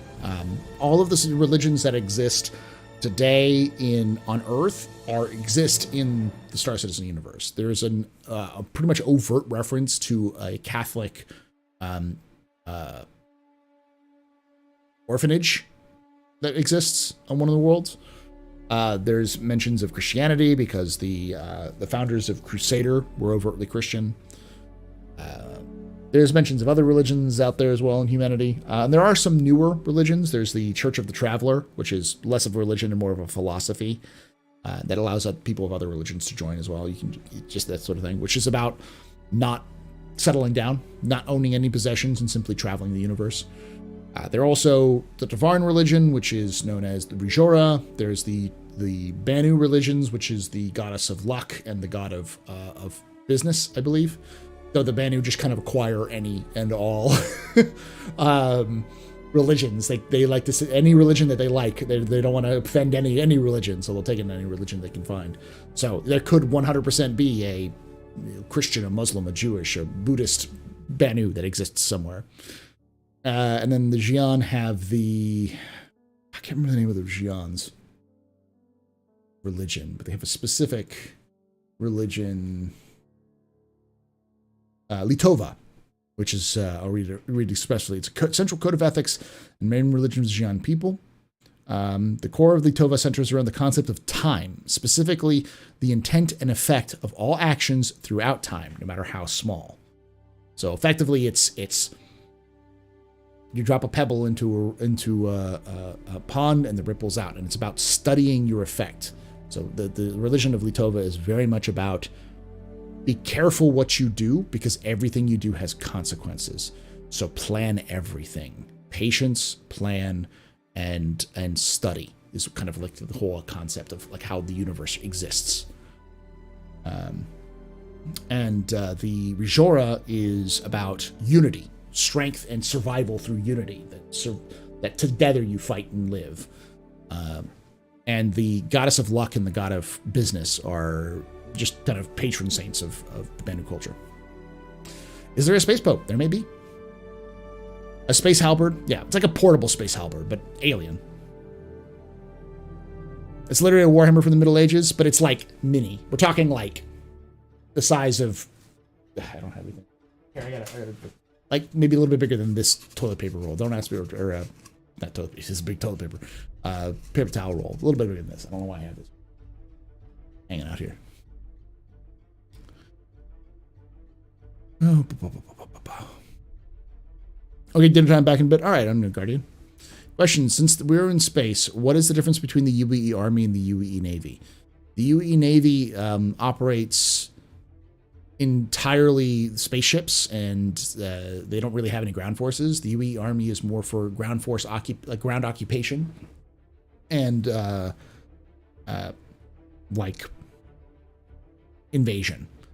The UE Army, you can think of it as defending planets, actual physical planets. They have ground forces, they have all sorts of logistical structures and such, and they will invade other planets if you need them to. They have in the past. You wouldn't necessarily have the Marines invade. They're mostly a raiding force. So, thanks for making your videos, by the way. They've really been keeping me going lately. I'm glad you've been enjoying them, for. The Vanduul Refilion would be interesting. Or Vanduul religion. The Vanduul also have a religion. Their religion is knives. I'm not even joking. They worship knives that stab you with. Which is why blade motif is so popular. A space Pope mobile. Still want a space Albert. We might see it.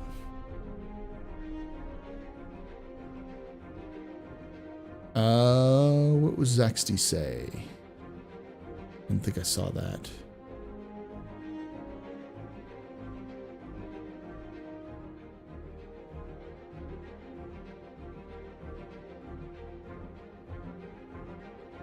Oh, I didn't see that. Oh, Navy personnel. Okay, I see what you're saying. Laser halberds. You know what's going to answer is we're going to have beam halberds, y'all. Beam halberds. Love having your videos open while I'm doing mining or salvaging, Paul. Well, thank you for that, Zaxty, for watching. I have like 160 videos I've discovered. Some of it is not the same as like typical stuff, but... Question, what do we know about the story of Squadron 42 and how does it fit in the lore? It's going to be hard for me to separate what I know versus what's actually available because I have spoiled myself entirely on Squadron 42. So I know the arc of the storyline. I know much of the events in the plot. I even know the plot twists and all sorts of things. But what I can tell you is that it takes place. You are a pilot who is newly initiated into pilot training. It is heavily implied that you fight in the Battle of Vega as a gunner aboard or as just a starman aboard a Javelin. And then after the Battle of Vega, you get enlisted into flight school where you become a pilot. That's about it. We know you serve on the UES Stanton, which is a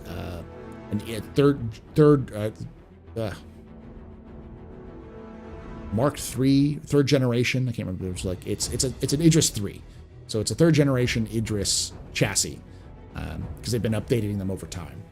It was built in the 29th century.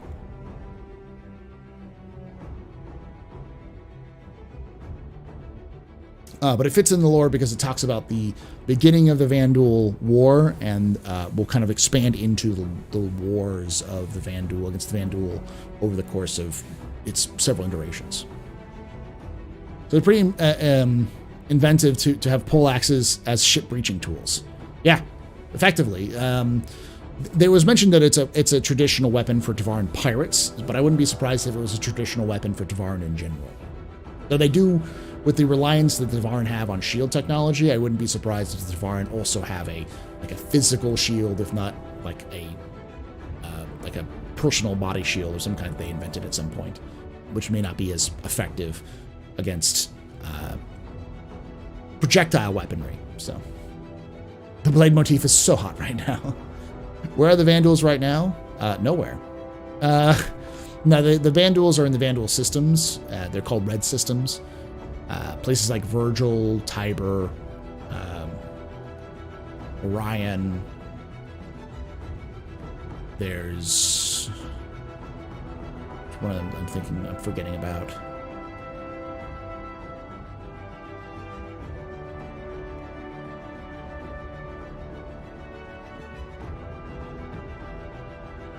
Look it up.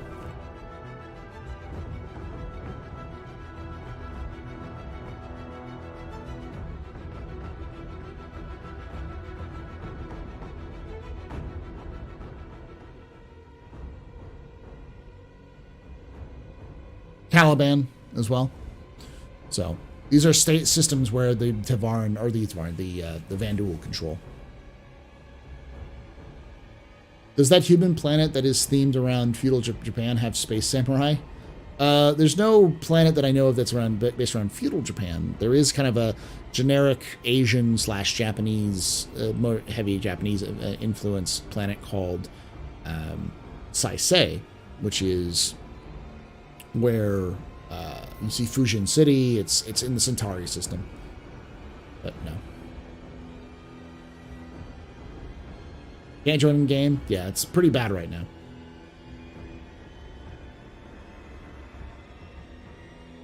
Portable energy failing shield. Maybe. How will our character in Squadron 2 fit with our character lore-wise? I don't think it's... I think that concept has kind of left the it's no... I don't think that's the same concept anymore, as far as I know.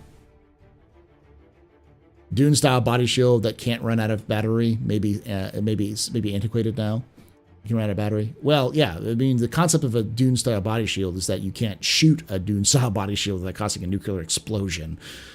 So it forced people to do hand-to-hand weapons. It's an excuse for hand-to-hand combat. But in the Star Citizen universe, I would imagine it would be more of a... It no longer exists because it wasn't designed for projectile weapons when it was originally made. But I don't know. It's hard to tell. We don't have any evidence about anything other than that the Tevarin are very good at energy shields, and they do have melee weapons, and they were a collective culture, the idea of being collective security and protection. Interlocking laser shields, brothers. Yes. Question: for all the ships that are announced but not in game flyable, is there any lore reason as to why this is a thing, or shouldn't read into that much? I wouldn't read into it too much. There is probably some lore justification you make for the larger ships, but it's mostly just CIG hasn't done them yet. Is there an Orion system? Yes, there's an Orion system, yes. The Orion system is not the same Orion systems in, like, reality. It's a separate system. But the Orion system was the first place where the Vandal invaded and took over. So it's the system is now long since been out of human control for a very long time. Specifically, there's a landing zone called Armitage, which still has humans on it who have survived against the Vandal. But they're kind of like a Mad Max sort of situation. Question: are there differences between the kind of quantum drive technology used by different races, or did they all invent and discover the same technology? There are some differences between them. There are some unifications. There's some like they all use the same element, but they do function slightly differently as far as we can tell. That visual representation, if you go quantum driving with a Tevarin ship versus a Banu ship versus a Xi'an ship, you'll see different kind of effects, and I think that's designed to kind of show you that they're different aliens, but they're not the same technology. They all use quantum fuel, but there's like, you know, you can build the industrial, 14 different people can build an internal combustion engine, but it's still an internal combustion engine. It still works off the similar principles, so.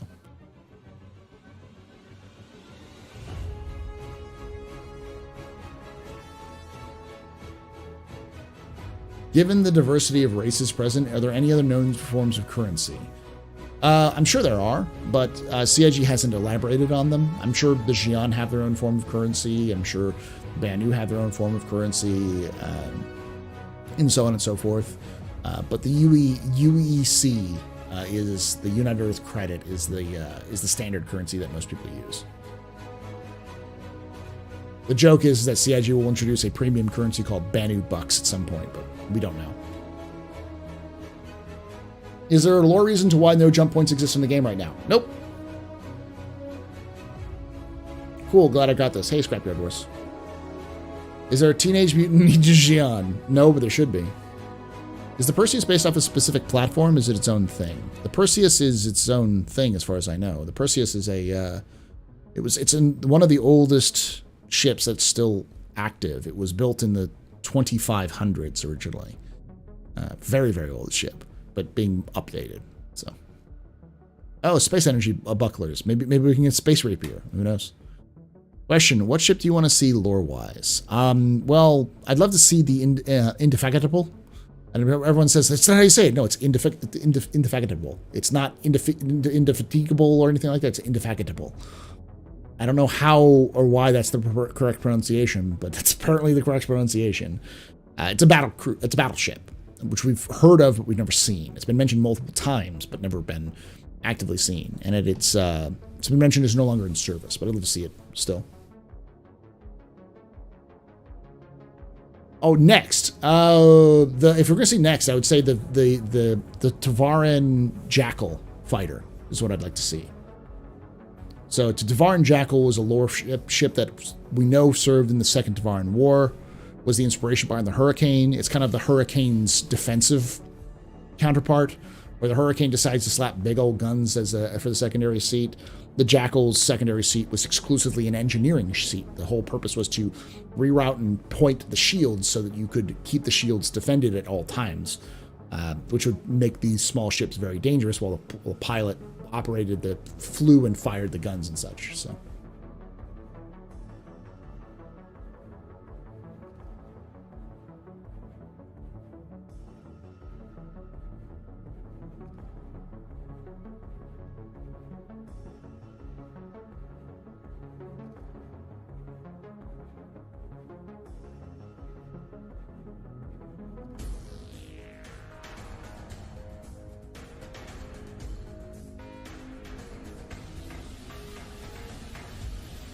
Thank you all for watching as well, so far. We're going for almost 2 hours. We'll be going for... The latest we'll go until about 4, but...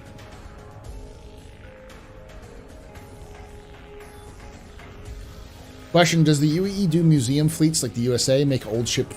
There is actually... there's a discussion of that, which is to turn the UES Idris, the first Idris ever made, which still exists, it's still around. It's in mothballs, but to turn it into a floating museum. But there's still some debate on that. So I wouldn't be surprised if they did. Thanks for watching, Deep Light. Question: of known aliens in the verse, who would you say is the most advanced technologically wise? That's easy. The Xi'an. The Xi'an are the most. They are far and away head and shoulders above anything we have.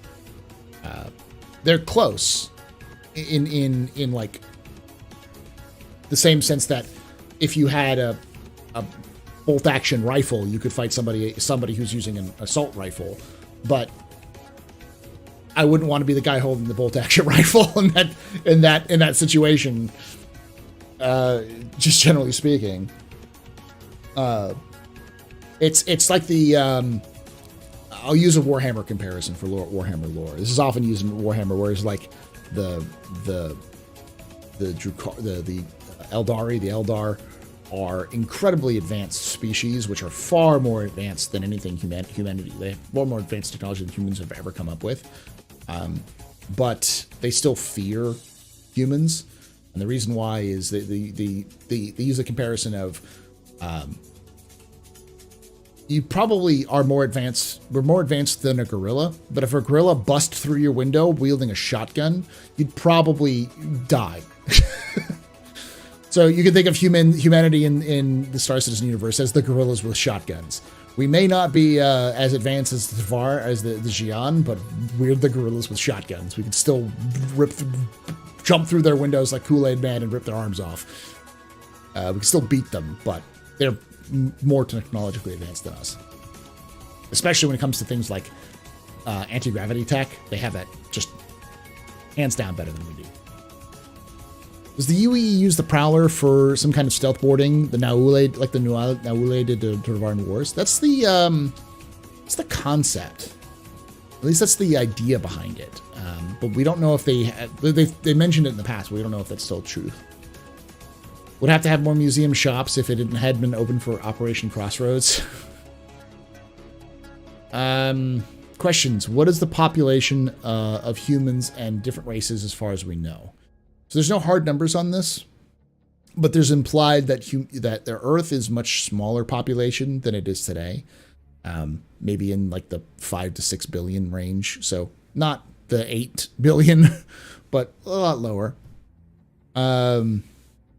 But so it's a little more empty. But places like Terra are much more populated than Earth is. So I would say the average core system of humanity that's populated has several billion people on it. So I could easily see anywhere between 50 and 100 billion humans that exist in the UEE system, in UEE, and just in outside of UEE space as well. Anywhere between 25 and 100 billion, because it's such a huge swing. We don't know the Xi'an, but the Xi'an are massive. There's a huge population of Xi'an somewhere. They could outnumber humanity, but they have much longer life, and they don't seem to reproduce as fast or in as much numbers as humans do. So they're probably comparable, but they have large quantities of area that we haven't seen. The areas that humans know of Xi'an space is very small in comparison to what the Xi'an know of human space. Tevarin are probably less than a billion, maybe a billion, because they're so spread out, but they're a very small population. And the Banu would maybe be comparable to humanity, if not larger, because they just live shorter lives, but it's hard to tell.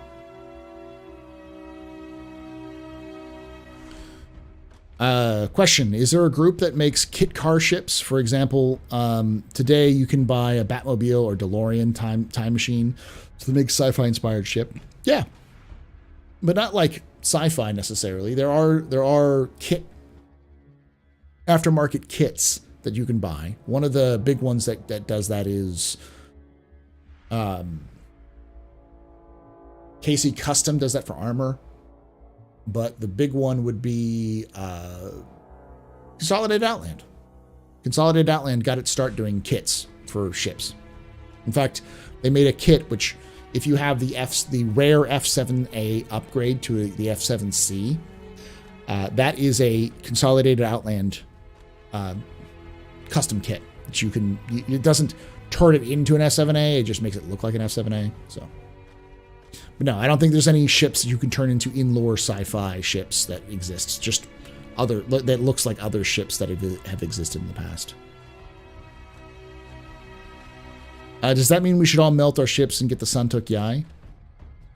Probably not. Don't take ship advice from me, especially based off of the lore, because it's not a good balancing purpose. But the lore does say that the Santuk Yai is a newer design. The Khartu-Al is an older design from Xi'an technology, because the thing to understand is that while Xi'an technology is more advanced than humans are catching up pretty quickly, and the Xi'an move much slower because they have much longer lifespans. Technological advancement is a much slower process. And as a result, the Santuk Yai is a brand new ship specifically designed to beat the Hornet. It was designed to beat the F7A. So, who knows? Is there any precedent in lore for non-corporate entities to purchase planets from the UEE and run them outside of the UEE political structure? Yeah, there's plenty of non-corporate colonies that exist outside of the UEE space, because UEE. It's important to note that the UEE is a very finite amount of space. There are plenty of locations which are currently under UEE protection, but do not have to follow UEE laws necessarily. Places like Nyx, for example. Nyx is controlled by a political activists and effectively rebels that live outside of UEE protection, but the UEE discovered Nyx and just abandoned it. Toe Hill's the same way. It was abandoned. The UEE only claimed space that they think is valuable. So if they don't control that area, they just leave it alone. There are very. I don't think there's any ships, any planets that I can think of that are in UEE space, which are protected by UEE, and follow UEE laws, which are controlled by individual organizations. But Cousin Crows may do kits as well. They could be, yes.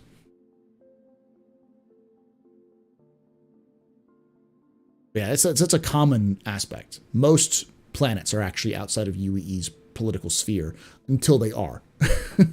The advantage of becoming a UEE, being part of the UEE, is mostly its protection and it's easier to do trade and stuff like that because you have to pay taxes and import fees if you're outside of the UAE.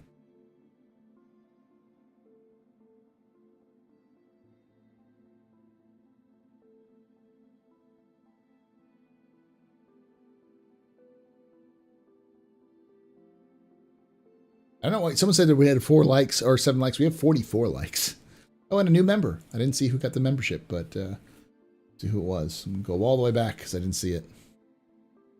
Rig09, thank you so much for being a member. I thought you were already a member, Rig.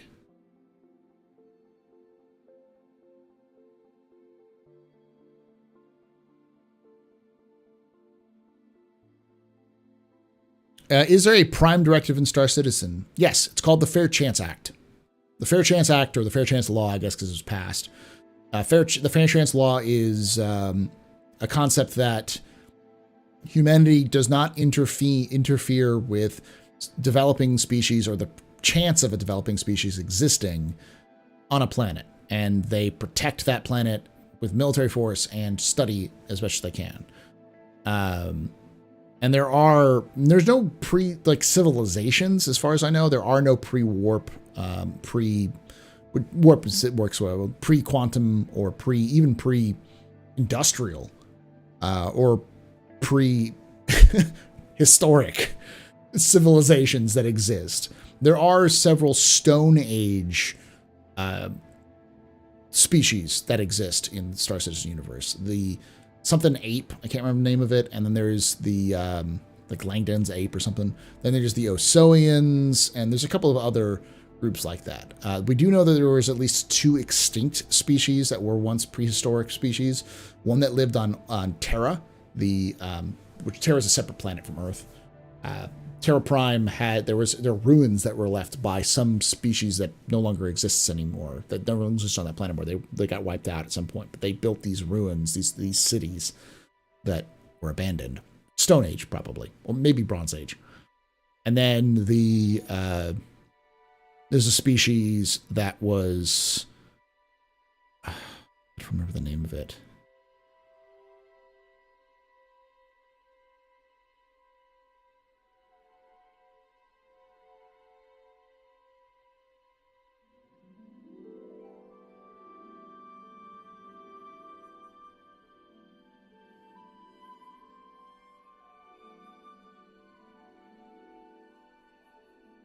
Xi'an 2.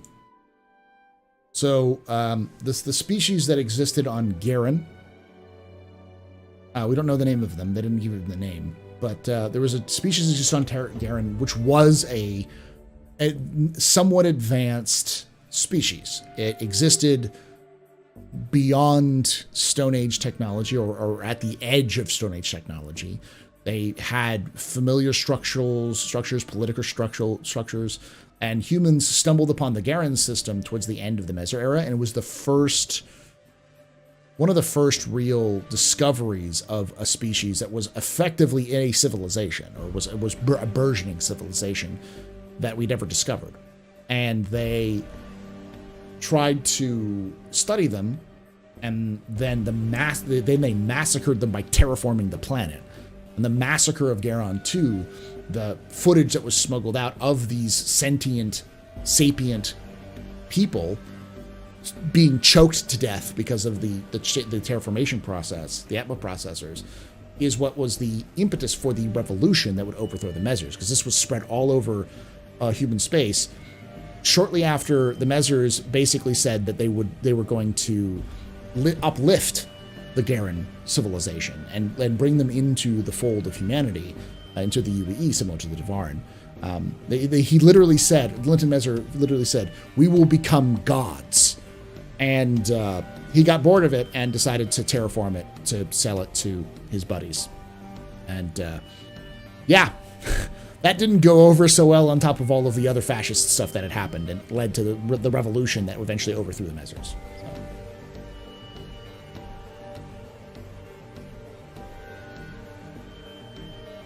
Hey, Tax. I don't work for Star Citizen or CIG. This is I'm just a fan, and sir, this is a Whammers.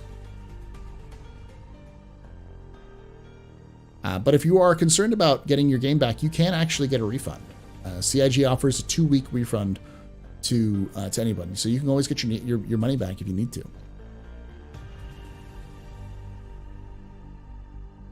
So if you're even here still, if you just came by to drive by and get mad in the chat, that's fine, I guess. But you can always get a refund. Just gotta message it and ask for a refund.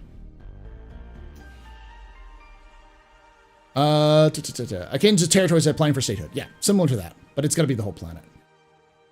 What are the most dangerous animal in the verse? Man. I don't know.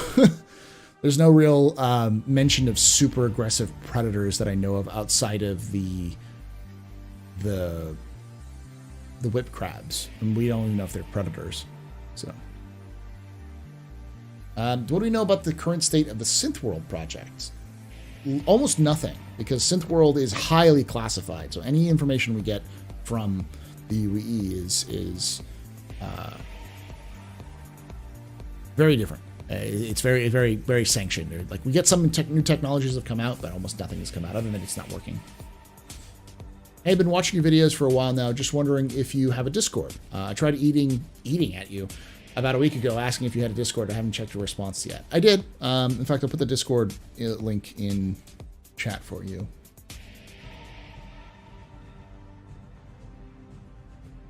There you go.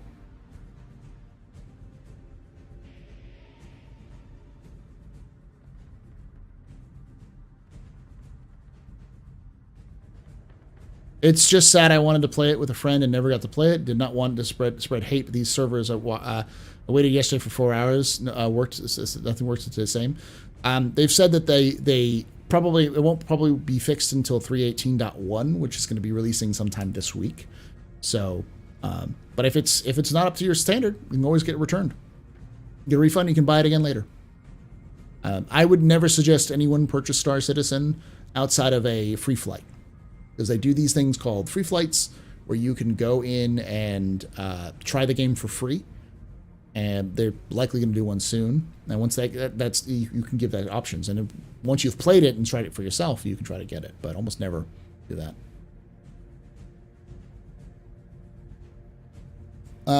Expanding on animals and relevant to the lore, what can we expect within the game? I don't know anything about the subject. So the lore references seed animals and plants.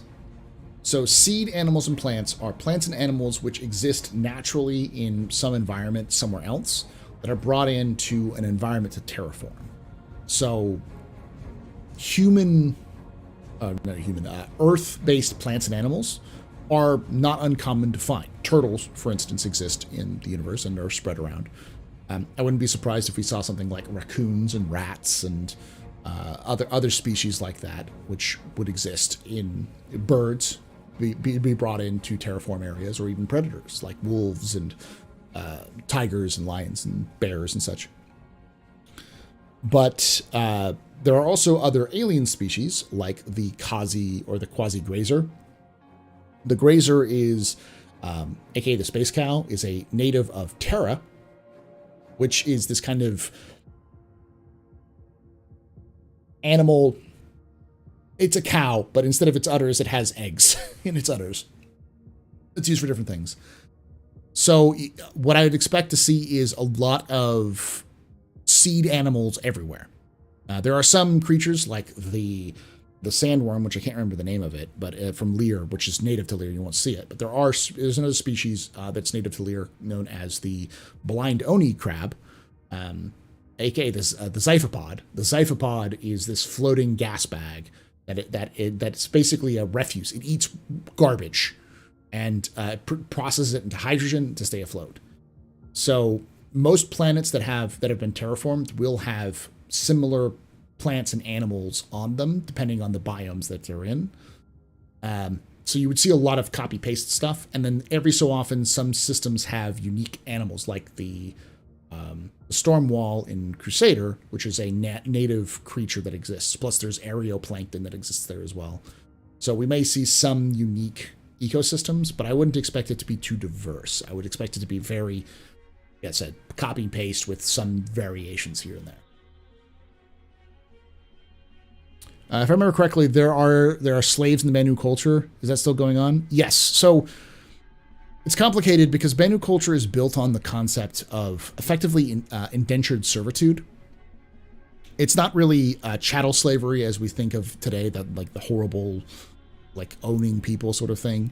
You are effectively, you have a contract which you are set up with for until that contract runs out, until you pay back your contract, and then you're released. But it doesn't stop them from buying people from human slavers through a contract system. There are multiple evidences of that. So slavery does exist in the Banu culture and is still practiced. So welcome back on Guardian. Sorry for the new question, but when was the first contact with an alien race? It was with the Banu in... Oh gosh, I just did a video. It's in the latest complete history of Star Citizen. I'm terrible with dates. I'm a historian who's terrible with dates. I can tell you the process. I can tell you like the timeline, but I couldn't tell you the exact date. 2438 was when humans first made contact. Floating gas bags eat garbage, so they prefer the term people who live in New Jersey. Ouch. Is there any lore about crossbreeding plants and animals from different planets? Yes, in fact. That is the whole purpose of Rayari, the company you'll probably see in the verse a couple times. They're headquartered in Microtech. They got famous by crossbreeding plants with what's known as the Revenant tree. Now, the Revenant tree is a tree that literally can live anywhere. It can live in airless, I think it can live in airless rocks. That's why it's called the Revenant tree, because it's unkillable. It's like a bush shrub. But because it's so unkillable, they decided they could crossbreed it with other kind of plants to make effectively unkillable potatoes or tomatoes or corn. And that process is what created Rayari. So.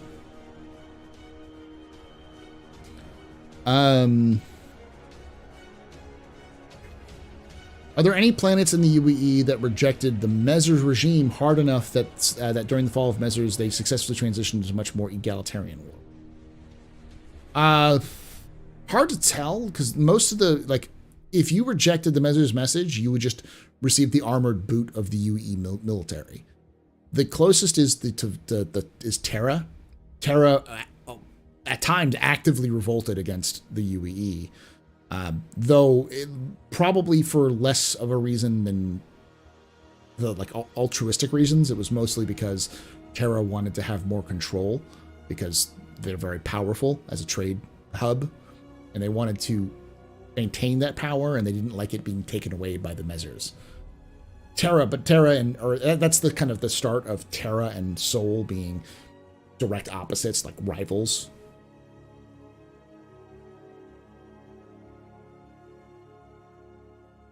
Don't go out drinking with a Banu. They make you sign a slave contract when you're drunk. They might, yeah. From New Jersey can't confirmed. Selling Mass Jack. Question: Is the Boreal Stalker known to live anywhere other than Microtech? This is half remembered stuff. I could be wrong about this, and I thought I remembered hearing it on the live stream at some point, or an ISC or something. But the Boreal Stalker is a genetically engineered life form.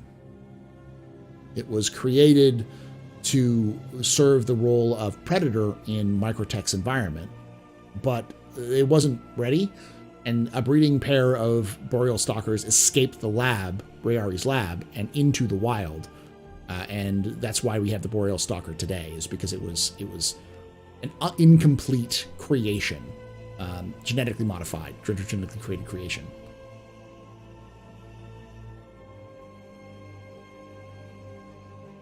Hey, Drycon. I'm live on a separate channel too, the TheAstroHistorian. I just haven't gotten the new stuff for it. But it's so, yeah, the Boreal Stalker is not known to live anywhere in Microtech because it was escaped in Microtech. So in terms of lore, where do you see us players fitting in the lore? Do you think they'll add certain events that happen in game that are caused by players in the lore? Yes, 100%. players are going to be the deciding factor on many different things. There'll be major events. So a couple of concept events. So the fate of Synth World, which is an artificially created planet. I've theorized the third Tevarin War will happen, which will be mostly a Tevarin civil war between the Tevarin and the UEE, and the Tevarin outside of the UEE coming to head about who should be in like the dominant culture, with likely the Tevarin outside the UEE trying to invade Calith, the homeworld of the Tevarin, and the other Tevarin on Calith, the fighting against the invasion of this. Obviously, the UEE getting involved, but the wars with the Vandal, possibly a Tevarin or a Xi'an civil war, which might break out. Any of these small events, the future of Terra versus Earth in terms of who's going to be the capital, all of these events will be things that CIG will create to allow players to decide.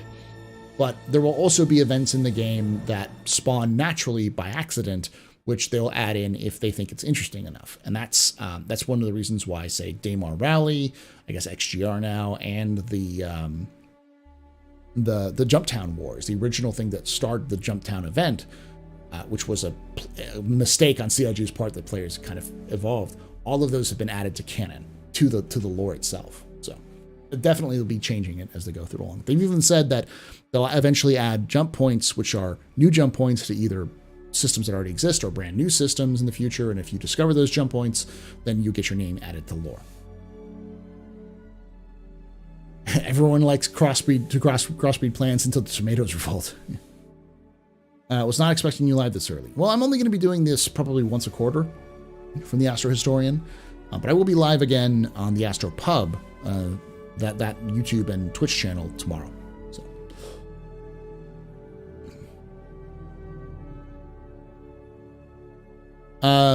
why does Argo not have the largest mining ship? Argo is insanely drippy.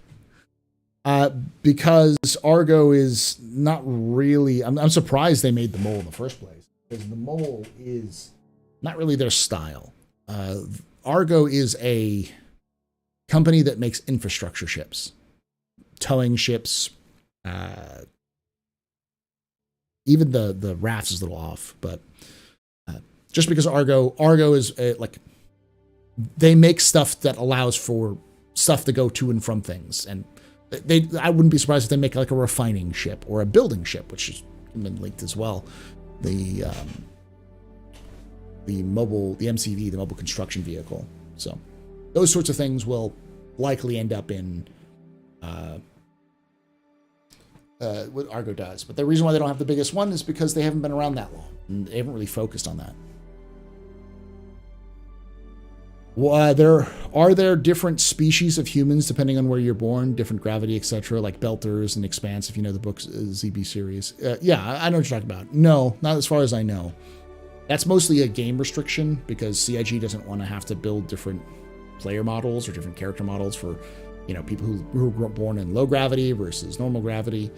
And they've had this hand-wavium of anti-grav tech, which humans have had for at least some time now. So, if they domesticated the wild beast of Microtech into a beast of burden, would they rename it the Laborial Stalker? Early, it's 8 p.m. Well, it's early for me, because I'm usually live when y'all are. For you, Unknown Guardian, it would be like 2 in the morning. Is there any information on the education system in the UEE? Yes. There is compulsory education for everyone who is in the UEE. Doesn't matter if you're a citizen or not, or parents, or like the children of citizens. It's pretty similar to modern, probably more similar to the British system for education, or maybe like European systems. It's called the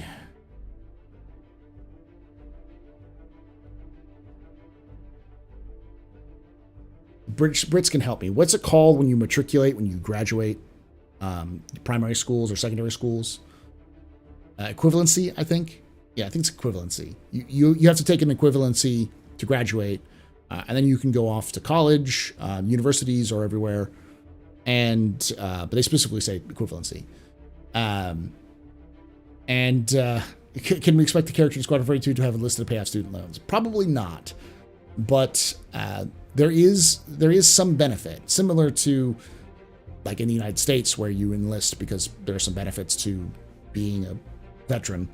The benefits to enlisting is citizenship. So citizenship allows you to get easier access to loans. Like the justice system isn't as hard on you. You can move around a lot more from system to system. And you also have the ability to participate in the government, because if you're not a citizen, you cannot vote and you can't hold office in like empire-wide elections and offices. You can still do it on your own local home planet, but most people probably won't have even left their home world in the UEE. The people who leave the home world are mostly citizens. So, citizen is a very small group of the billions of humans that exist in the Star Citizen universe, and non-humans. There are Tevarin citizens. There are even Banu and Xi'an citizens.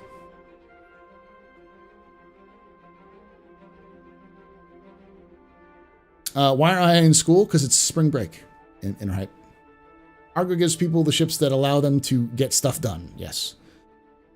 Questions. Will there be a planet where there are ongoing wars like Warhammer, like in Warhammer? Yeah, it's called the Charon. So the Charon Civil War has been ongoing for several years. Charon was the planet that actually broke away from the UEE at the end of the Meso era, and the two major states in the two major countries in Charon have been going to war with one another for like 150 years. Constant conflict. So then there's also Tiber and other places like Vandal systems where you'll constantly be in conflict as well.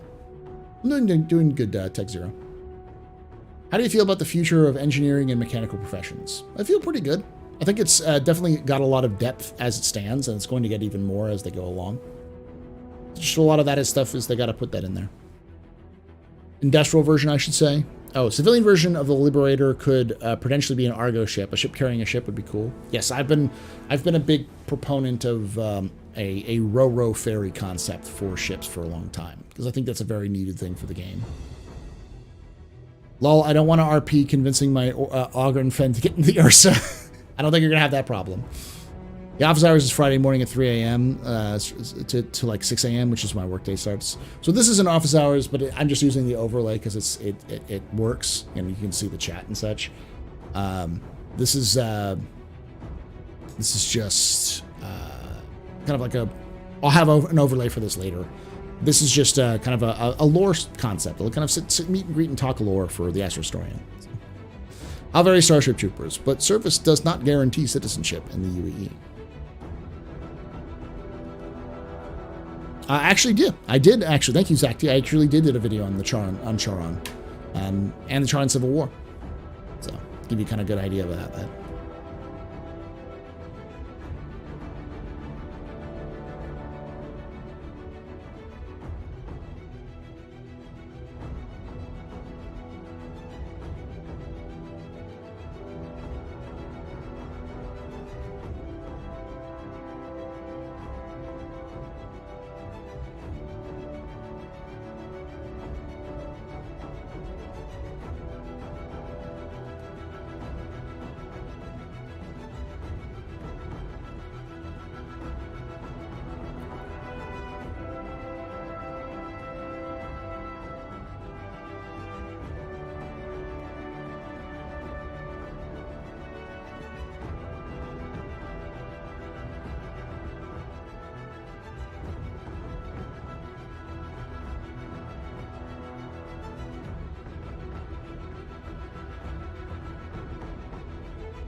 Question, are there any friendly Vandal faction or individuals? Yes. For the Banu, at least. There are some probably non-canon interactions with humans in Vanduul as well, but it's kind of like you can feed a coyote, but I wouldn't suggest it. A wild coyote, but I wouldn't suggest it. I wouldn't say friendly as much as non-hostile. Completely different things. But yeah, there are occasions of the Banu and the Xi'an trading with the Vanduul. But they don't exist as a unified empire. They exist as smaller groups, which are, we call them clans, but it's really not the right term for it. It's more like hordes. Small, like, hordes of Vanduul that kind of fight each other and fight other people. So citizenship can be revoked. It can be, and just because you serve in the military doesn't mean you get citizenship. Rasmusov rehabilitation systems, Lord, please. I think I see you commented on last one. I'd love to. I haven't taken a look at them, but I'd love to see if they have some lore. They may not. So, the lore quarters, since it's quarterly, that could work. Do you have part 3 of that all over lore videos? I know you have part 1 and part 2. Just wondering if you have part 3 in making or it's already made. It's already out. It's already done and out for Patreons. It will be available for everyone else on Wednesday. So, part 3 will be out on Wednesday for everybody else. So yeah, so it is already there. It's just more of Zach. It's more of been giving the Patreons a little bit of support for it because the Patreons are the ones who pay for it. Because I have a separate editor whose name is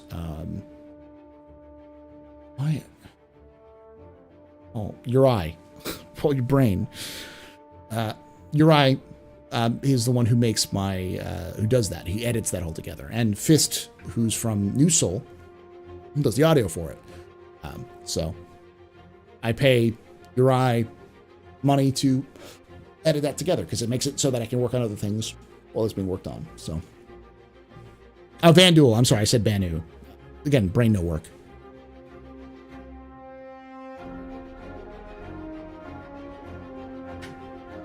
Did views come up now that 318 is out?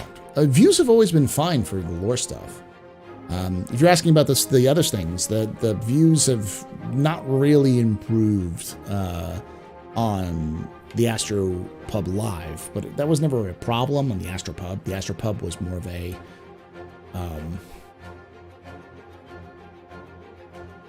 here. Let me just do this because a lot of people are still confused by this.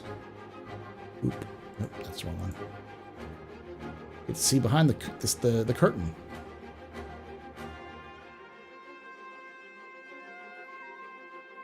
I'm not actually there. I know. Shocking.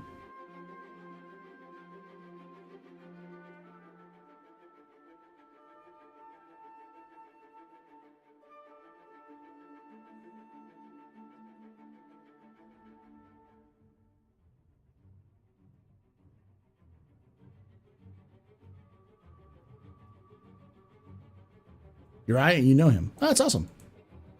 There we go.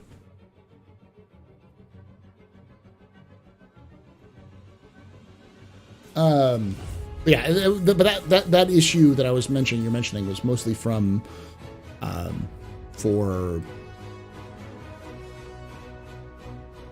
Captain's Table, my other podcast, and it's still okay. Still, it just things had to change, is what it was. It was really the issue. Is there any kind of orbital drop pod that is accessible to civilian orgs, PM orgs, what have you? Not that we know of. If I remember correctly, the Vandal don't attack the Banu when they trade, simply because the Banu clan that did attack them got nuked into oblivion. The Vandal clan, yeah, they're fine.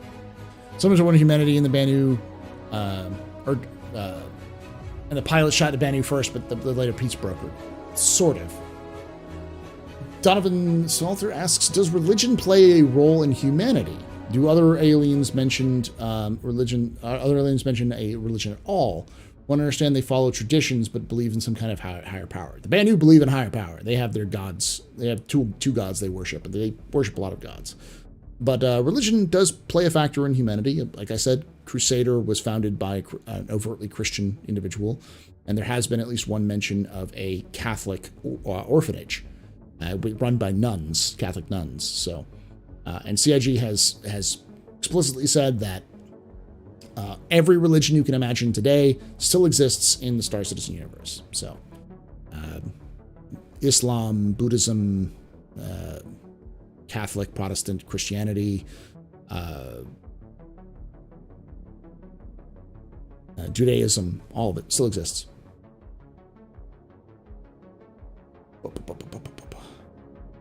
My brain never works on Mondays. This is mine. Yeah, that was from my other channel. But yeah, I know what you're talking about. How common is Cybernetics in Star Citizen? Common. Very common. Is it more basic replacements or is it any augmentation options? the lore is vague on it, but it's there definitely is heavy hints that it's both replacement and augmentation. Though, if you really wanted augmentation, you'd probably go with genetically modified, like replacements. Paul Big now. I'm very big.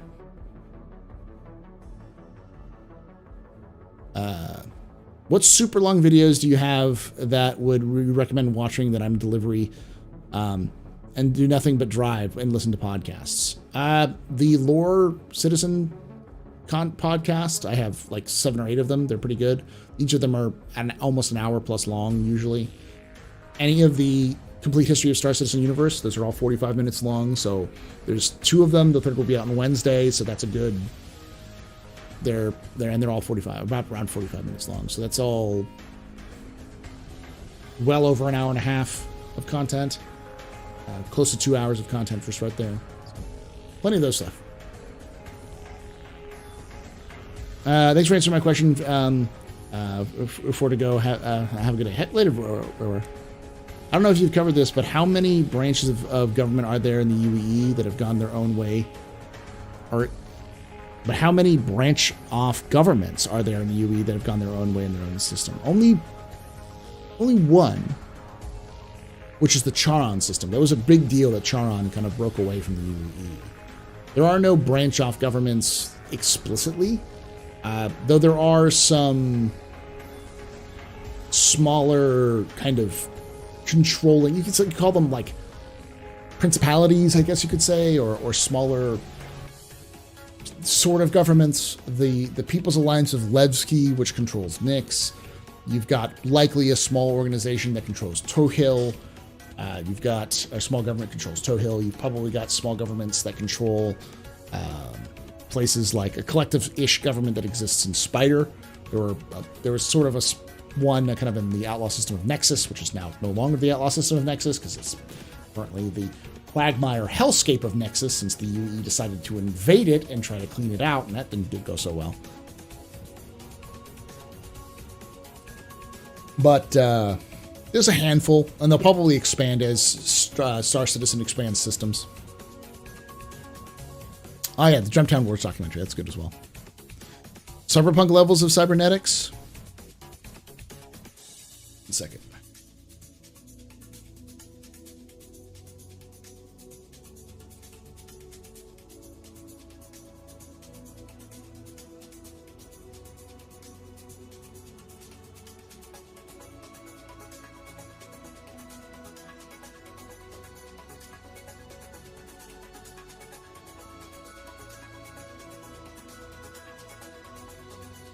Find it.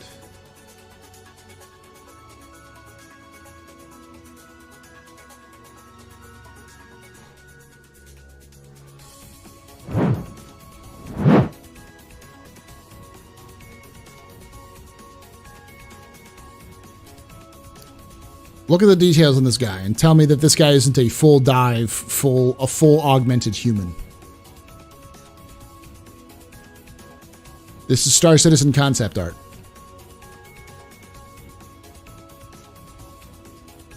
So, full cyberpunk levels of augmentation. 100%.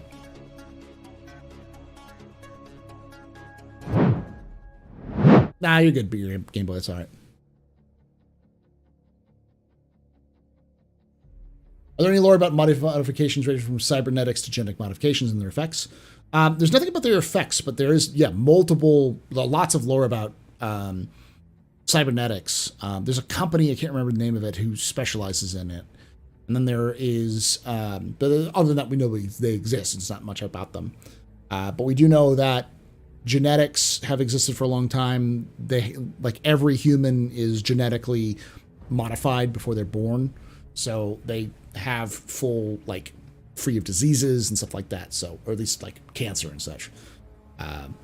The major thing that humans will do as well is modifications, like genetic modifications, and combined with cosmetic modifications to change their faces all the time. Jumpdown Wars was epic and reminded me of a Civil War documentary on PBS. That was what I was going for. Any information on when the next free flight events plus discounts on ships? Probably not until Invictus, which is in May, but we may have a free flight earlier. My theory is we'll have a free flight around Stella Fortuna, which is this week, the 15th. So, but they haven't announced it yet, so probably not because they have Stella Fortuna. And it's C18 is such a mess right now, so probably later. Question, knowing how crazy humans are, is there any stories of humans trying to join alien civilizations? Yeah. Plenty. There's entire expat communities that exist in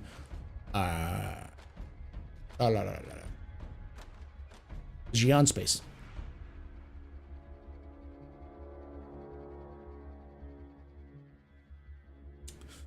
Paul, if you could add a manufacturer, what niche would you fill? Personal transport. I know, right? The Gemtown Wars documentary was good, so good CIG adopted it. They sort of did. They used it as a reference, for sure. Question, are we sure that the Hadesians killed themselves? Nope. We have no idea what happened. It's just a best guess based off the evidence we have. Hey, I remember sleep. I doubt you'll get a missile launcher, arms, or brain hacking stuff. Yeah, I don't think we'll see that extent. I do think we'll probably get built-in multi-tool options and maybe some minor weapons you could use, but nothing crazy. And we fight that cyber gonk. I'll need EMP nades, please. I believe that they're planning on adding EMP grenades. So.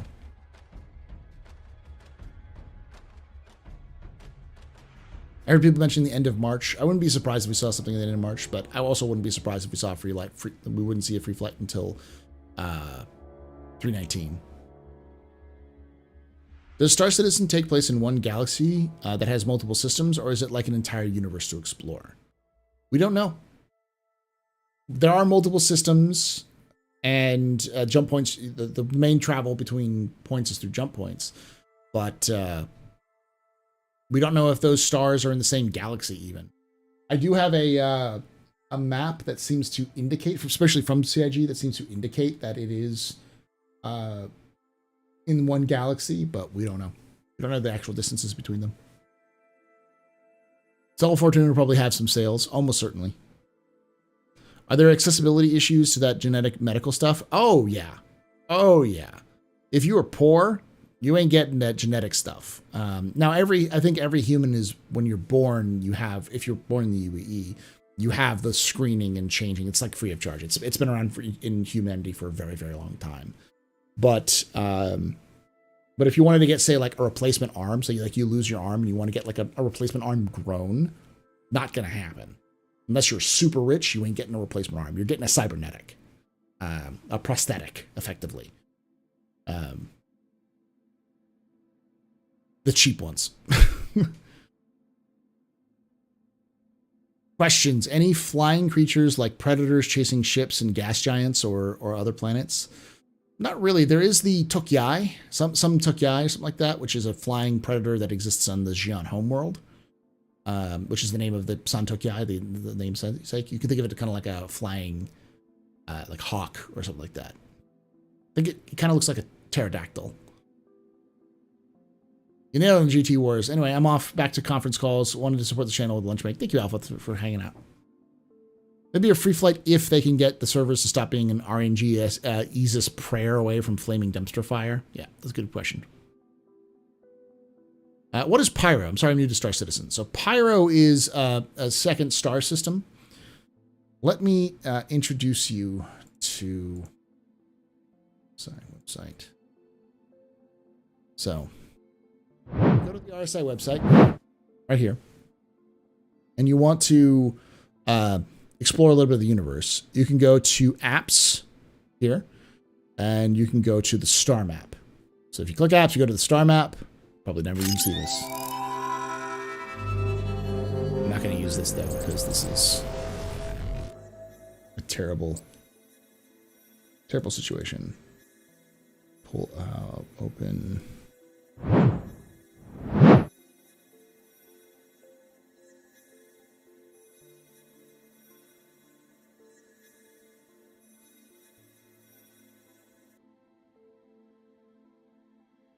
Here you go. So, this is the star map. Doesn't seem to work properly on this one, though. But you can see all of these systems here.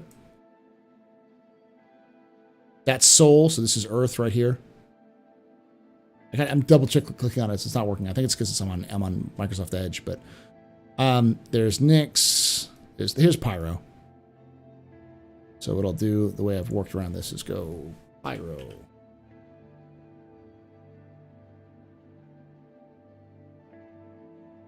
Boom. So Pyro has a jump point to Terra. It has a jump point to Oso and Nyx, and then where's Stanton's Pyro? This is Pyro Stanton jump point. Is that it right there? That's Pyrocano. Pyrohadrian, Pyrocastra, Pyro Stanton right here. So Stanton is the current system we're in.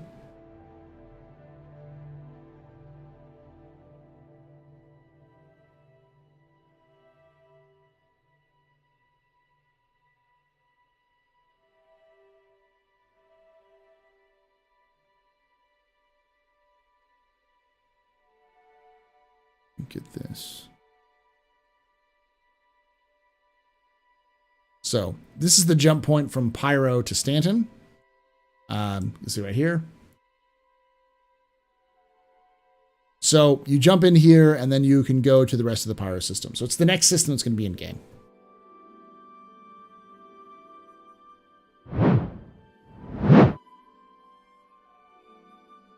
Are there cool cybernetics that aren't cheap and looked down on? Yeah.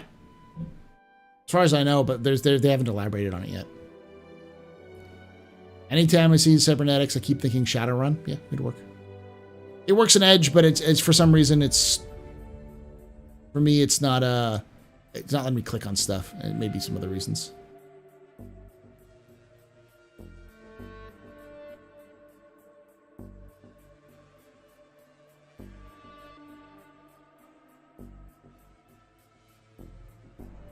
What's the current year in Star Citizen? 2953.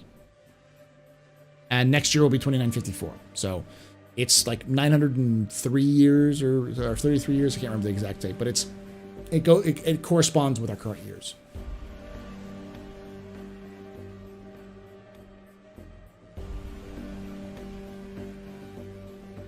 Ooh. No problem, Misa. Definitely check out the star map if you get a chance to go around, because there are eventually planned on being over 100 different systems in Star Citizen, with hundreds of planets and moons and other, asteroid belts. But it's going to take a while for all that to come in. But Pyro is the next system that's coming in, and it's last we saw, it's planned on coming before the end of the year. Now, that is personally doubtable in my mind. I don't think we will, but who knows? 930 years, yeah. Like I said, dates aren't my strong suit, which is funny from a historian.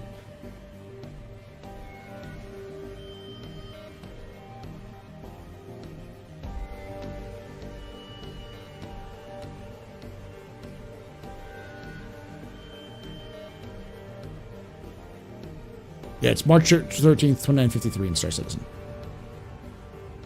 What happened at the launch of 318? PTU was so good. Not going to touch on that too much because this is mostly about lore stuff, but the answer is what was always going to happen, which was PTU is not a actual representation of the amount of stress that the servers get put under. So the answer is backend. Very few people actually do PTU, and as a result, because they don't get that kind of volume, it's hard to tell who, what it's actually going to end up like. But like I said, I'll talk about that tomorrow.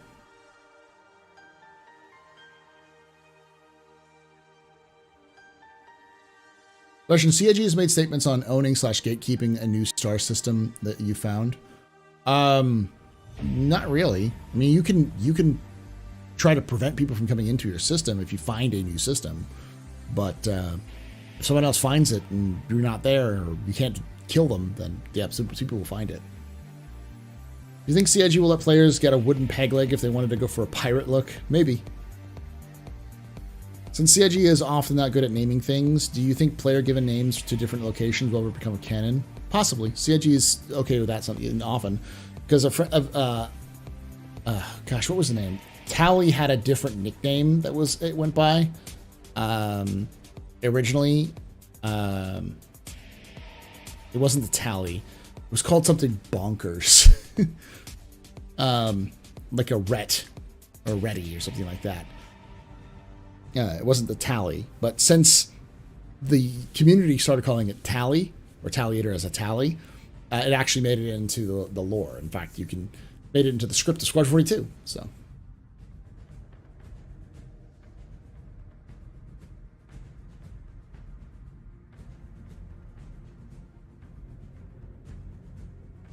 Sadly, I nailed the release window, and I also said you wouldn't be able to log in this weekend, and I was right. Later, Unknown Guardian, thanks for hanging out. The scale of live release caused way more bugs and issues, and it always will. It's gonna... we'll talk again about this in the office hours tomorrow and Thursday, but expect more issues like that. Can you build bases on the planets in the game in the future versions? That's the plan. Again, down the road. Do you believe there will be different versions of Titan suits? Almost certainly. A Titan suit, my guess is, this would be this is a wag on my part, a wild-ass guess, but my guess is that the first exosuit armor that was built was called the Titan suit, probably an RSI design of some kind, and it was designed as a industrial purpose, like loading, unloading, something like that. And since then, people have iterated on that design, and as a result, every suit is called a Titan suit, even though it's not a Titan suit. They have different names for them, because we know that, for instance, the Virgil system Titan suit is known as the Zeus system. It doesn't even have the Titan suit in the name. So... Nostradamus. People have been calling me Lorstradamus. You hear the nailing? It's because my wife's put some stuff up in the game room, so...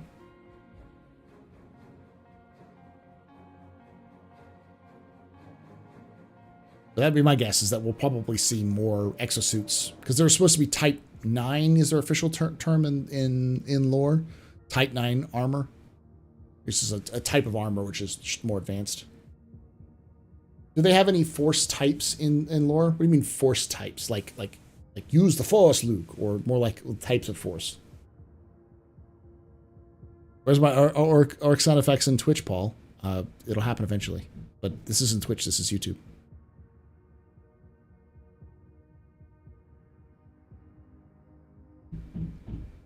Magnus is going to be pretty bad. I don't think Magnus is going to be nearly as bad as Pyro, but it'll be a little bit interesting. So what you're talking about is basically a series of mobile armors instead of just one particular type of armament, effectively. Though it could very well be likely that Virgil was the first one to actually militarize the armor, which tracks with the kind of lore of what we understand. While exosuits to us seem like an obvious answer to a problem, to military, get an armor that is super powerful, that you can wield, effectively crew service weapons like with ease, and run around a battlefield and kill everyone you see. The reality is that's also incredibly expensive, and it may not be actually usable in a combat situation. As anyone who's in the military can tell you, weight is your enemy. If you're walking around in a huge exosuit, you're going to be slower, and you're going to have a lot of battery backups or some way of piloting, of keeping it fueled and charged as you go around. Most tanks, for instance, in the U.S. military, as far as I understand, the M1 Abrams has a service window of about 12 hours, maybe. There's a lot of maintenance and logistical train you have to do for those things.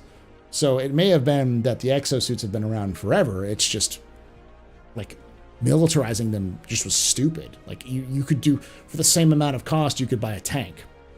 And it could be that Virgil figured out a way to make it cheaper and more efficient, still expensive, but more efficient.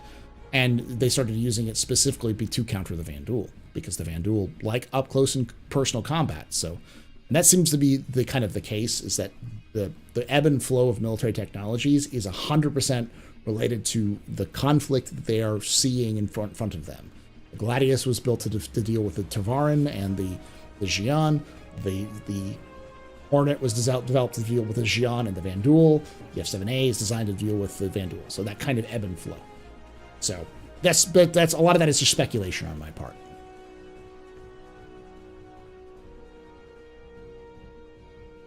I prefer predictions from a groundhog. It's cuter. Ouch. Armor used to have a tiered 1 to 10 system. Yeah, which we don't know if it's still lore or not. Probably not. But I wouldn't be surprised if they took that concept and kept it in lore in terms of classifications. Which race in the verse is technologically more advanced? We talked about that already, but the Xi'an. Hey, Alsnor.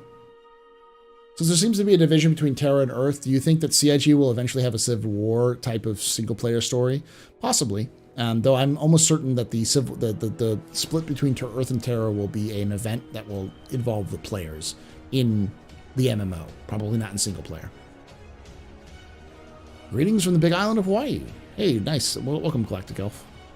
The Star Citizen players are on Stanton system. I was wondering, can players travel from Stanton to Pyro using GT drive in one go, or do they need to make a refuel stop?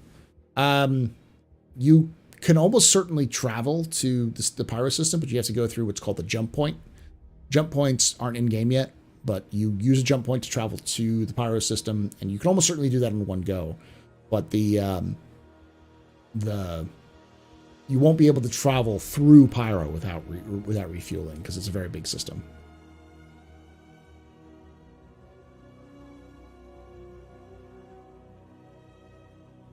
Brother, fetch the Titan suit, the heavy Titan suit. Yes.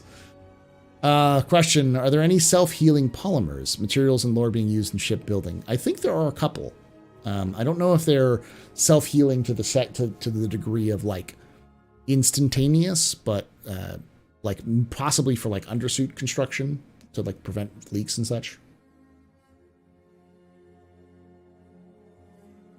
I like to think of Titan suits as a sort of infantry fighting vehicle. Yeah, kind of like an improved, like a miniature infantry fighting vehicle, some sort of support for infantry squads. They're usually used as like a crew serviced weapon would be used for Marines. They're used as shock troops against the Vanduul. So you drop like a squad of Titans in a place where you want to punch through in an area where vehicles wouldn't be able to go. They said they're going to be able to use asteroids for warfare with tractor beams. Where do you see that? I don't remember that. I don't know if that's been mentioned in game. It would make sense, but probably not in game. We love a place like Avatar. Have just a giant jungle planet looking for that biome. It exists, but it's protected. It's Oso, I believe. No, Goss. The Goss system has that. Honestly, the Vanduul give me the vibes of the Covenant from Halo. Well, the elites from Halo. They're not really a coalition. They're just one species. Hey! Thank you for becoming for helping us out with Mech Arena. So for those of you who need that link, Mech Arena sponsored us this week. And if you want to help us out, it's a great way of doing a quick... great way of helping out financially. For every person who downloads the game and gets past the tutorial on their own accounts, will count towards that total down here. And if I get, I think 75, I get a bonus and stuff like that. So it's pretty easy to do that.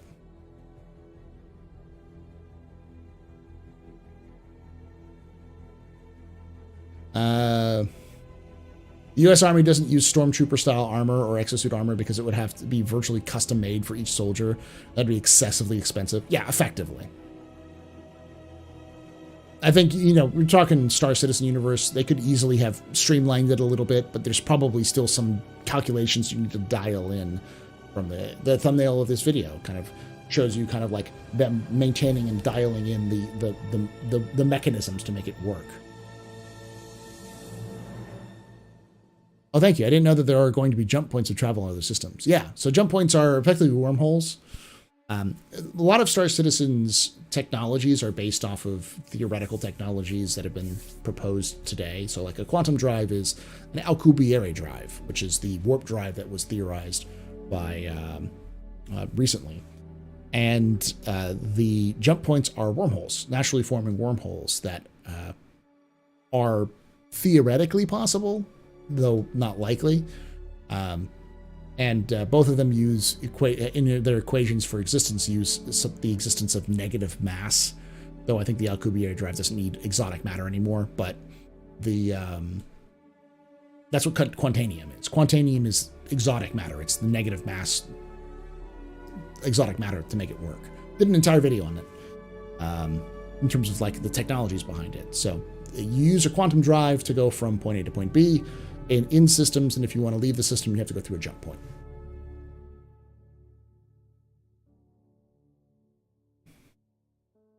Question, do you think we'll be able to set Pyro as a home system? Yes. Are there any human competitors to the UE nations that are their own right? Not that we know of. I have a theory that there may be at least 2 that we don't know about that haven't been contacted. One of which is from the lost system that was the jump point collapsed between it and human space, but there were colonists on the other side. Can't remember the name of the system. I'm sure someone in chat will remind me because it's a pretty popular one. A lot of people like that story. It's the origin for Coromor, in fact. But they've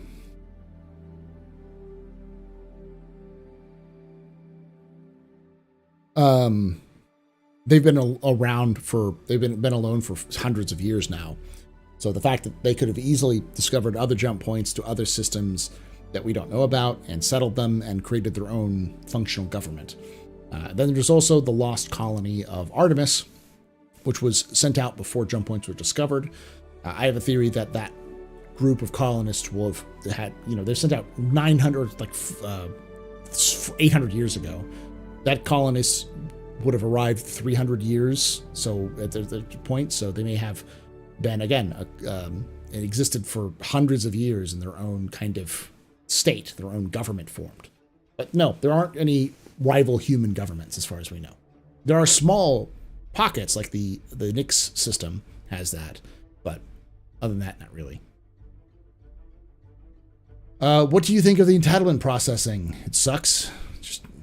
Yeah, the reason why they do it is so that the servers don't crash all the time, which it means that a lot of people don't get in. Is there one of the live streams for the SRV? I think I'd have to double check. You'd have to say that.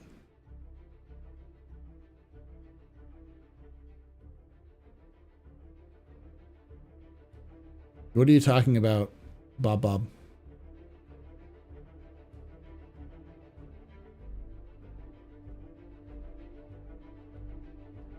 Oh, you're talking about the mech arena. All right, buddy. I would assume that the self-healing polymers needed for the suit when using a needle of a med pen. Yeah, something like that for sure. Question, is there any advantage, use, cause, space, naval camouflage, paint schemes for the use in lore? Probably not, other than they're cool. They're just cool kind of things. I'm sure there's theories behind background radiation. I'm sure the paint has some other aspects of ham-wadium stealth properties or whatever, but nothing really. UE Marines are basically Sedukar, and the Navy are the level of Starfleet. What the fuck does the Army do? They hold planets. They protect planets and they invade planets. Whereas the Marines can invade, they don't have the volume of people or the ability to occupy large sections of planets, so. Or Tani. Thank you, Axis. Do you know that if wormholes are doable, we could time travel? Yeah, in theory. Quantanium is just Star Citizen's version's Development 0, aka EEZO from ME. Yeah, something similar to that. How have humans not weaponized quantum quantanium yet? It seems like the first thing we'd try. As far as I understand, it doesn't work the way it's completely unstable in its natural form. So it can be stable, but once you try to extract it, it becomes unstable. So it just may be super expensive to make a quantanium bomb because of the amount of effort and time and energy it takes to make them.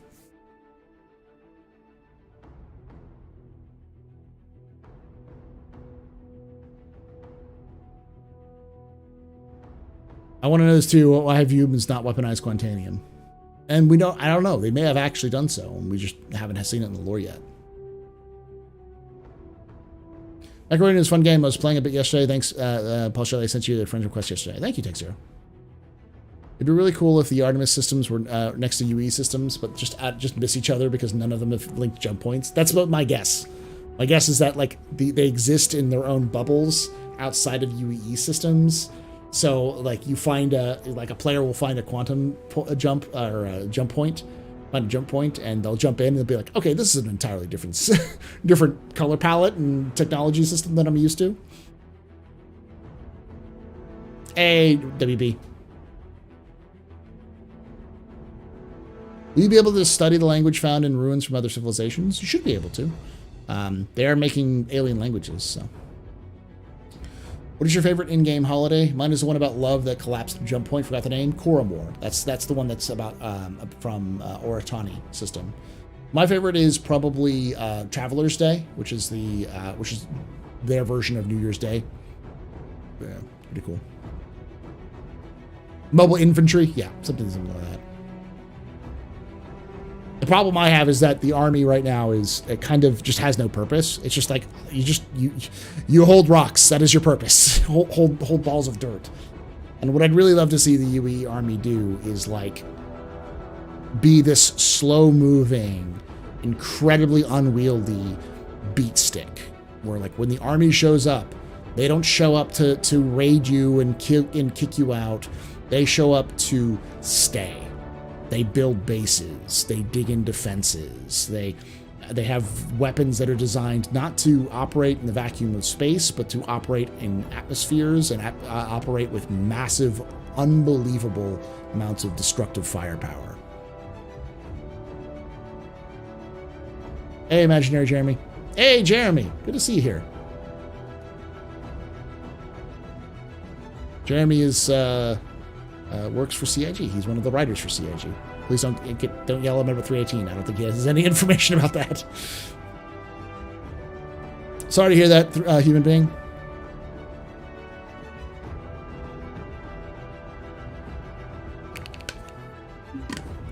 Do you think we'll get melee in the game? We already have melee in the game. I hope we get more.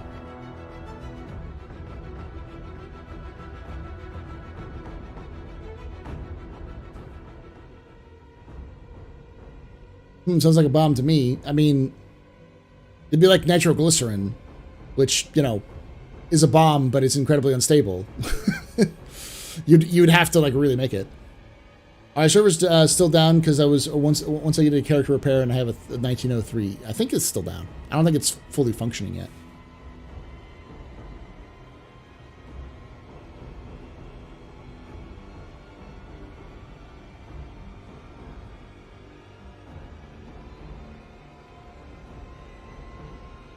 What's the history of thermonuclear weapons in Star Citizen? Do any alien races have them or use them currently?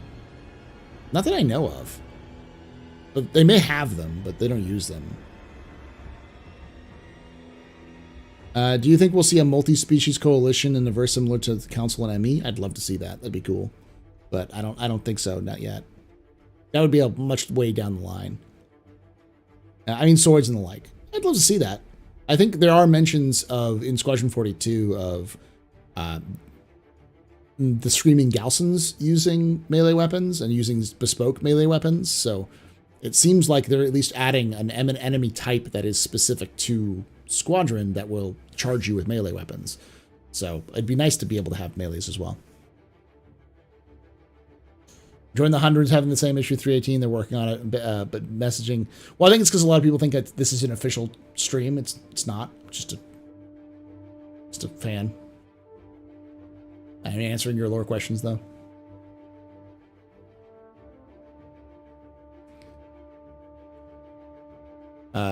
Yeah, I don't know about thermonuclear weapons from other. I can imagine they use them because I think fusion is pretty common in the verse. So I imagine thermonuclear weapons are pretty common, but the most nukes aren't really used today because they have antimatter weapons, which are much more dangerous, and antimatter is used in fusion. So I believe so. I want to wield my Schwartz sword. Just logged in. I don't know if you mentioned, but do you think we'll be able to have outposts or bases to build our own? Probably, yeah. The cup holder in my Aurora doesn't hold my coffee correctly now. Sorry. Servers are not up. No, only a few runs, but they're very unstable, and you're very unlikely to get in right now. The UE has antimatter weapons. I'm curious why you'd use nukes unless it's purposely draining them. Using them for terrain denial. I can imagine there's still radiation problems with antimatter as well, but I may be wrong on that one because I know it's a complete annihilation. Hey, Manu. It looks official. Not official. This channel has no affiliation with CIG.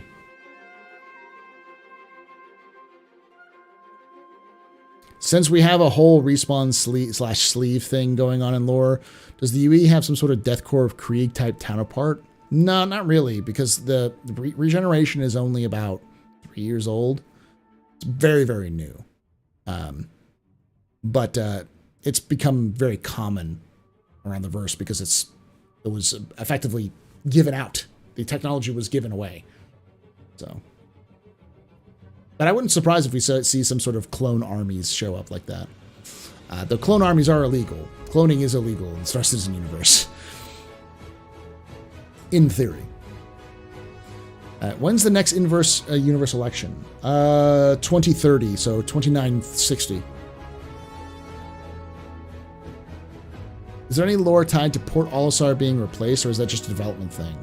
Right now it's just a development thing, but almost certainly CIG will have some sort of lore explanation as to why the current Port Olisar is gone. They seem to be indicating that they don't want to just one day have it be gone.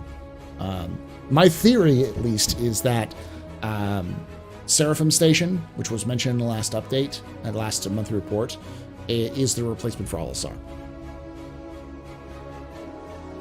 It'd be cool if there's different types of rare plants for medical purposes, so you can give a small health boost if you're in lawless system without any hospital. I believe that's planned. That's a planned concept. They want to have a full crafting system with various like plants and animals.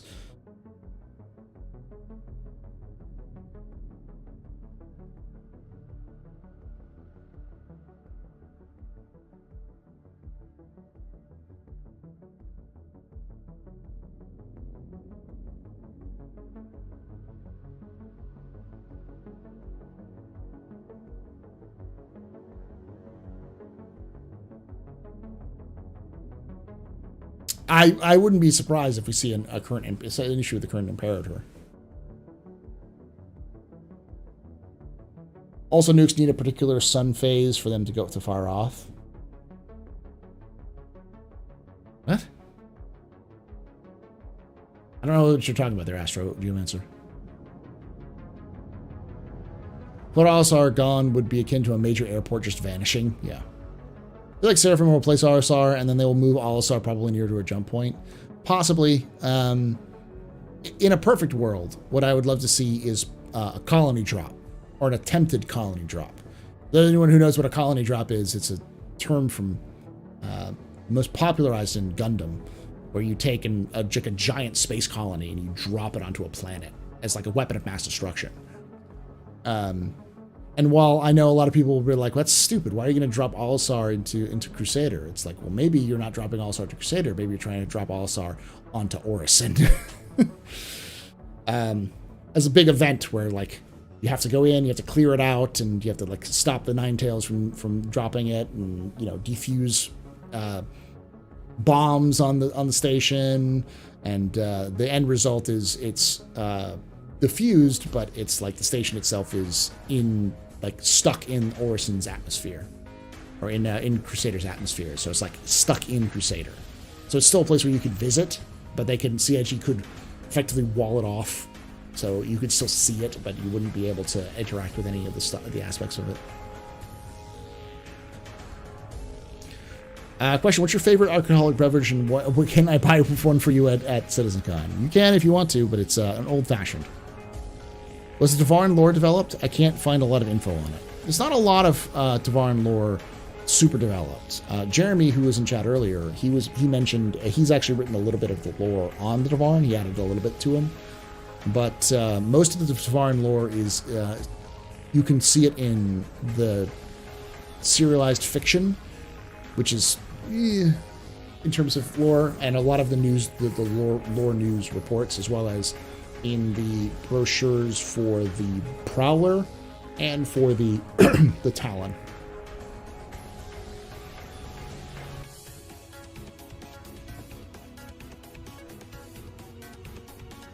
So consider this a hypothetical scenario from someone who isn't me. What if we EMP'd Orison? Well, the safety inspector is talking about EMPing Orison.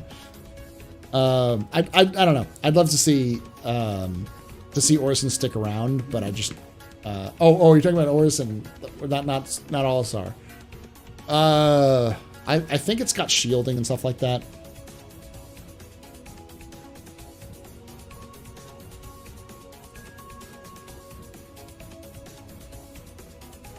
So, Manu, to answer your question, the Tevarin lore is it's like a jigsaw puzzle. You have to find it in a bunch of different places and put it back together. Ninetales doing calling drop on Orison would be, yeah, that'd be sick. It'd be cool. Like, doesn't make a lot of sense, but it's the Ninetales. They kind of do things on their own for their own reasons. So we don't really have to know why. It can be mysterious, but it would add a lot of interesting stuff, and it would explain why Olisar is now suddenly stuck in the orbit of Orison, or it's stuck in the orbit of Crusader. I mean, there are voice lines of Orison platforms undergoing correction issues and possibly falling. There are, yeah. In fact, you can actually see the corrections. If you look underneath some of the platforms, you'll see a burn that'll happen. It's like they're supposed to keep it in. It's technically orbiting the planet, even though it's in the atmosphere, which I've heard people argue is not possible. I've heard people argue that it is possible, but it is technically a low mass gas giant. So it's not Jupiter. It's much lower in terms of its mass, and the upper atmosphere of low mass gas giants apparently can possibly have breathable atmospheres, because it is a naturally breathable atmosphere.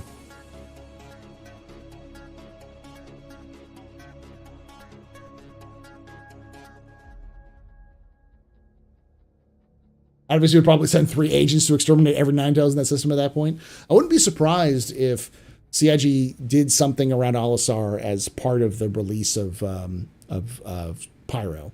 Because right now, in lore, there's a huge spike in criminal activity in Stanton. And that has a lot to do with the fact that players are there and they want to have like outlaw gameplay. But having a lore evolution where the kind of the UE comes in and tamps down on the crime in the Stanton system, which forces crime to go into Pyro, would be a good lore explanation as to why a lot of people are also going to Pyro.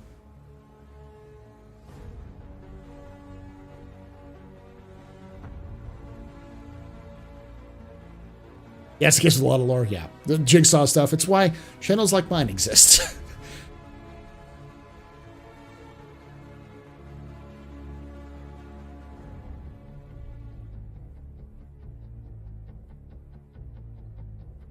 Do you think Jupiter will have its lethal radiation, or a lot of gas giants like Jupiter have that sense? Oh yeah, there's already some lore aspects of gas giants like Jupiter-like gas giants that have massive radiation problems, and also EMP issues. There's one, I can't remember which one, that literally fries ships if they get too close. Fries their navigation.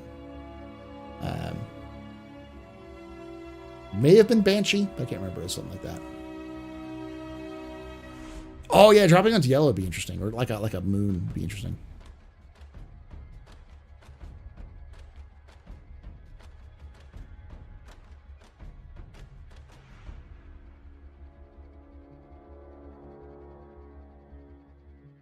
Is Crusader atmosphere breathable for humans, or did Crusader do some sort of terraforming at Orison? It's breathable.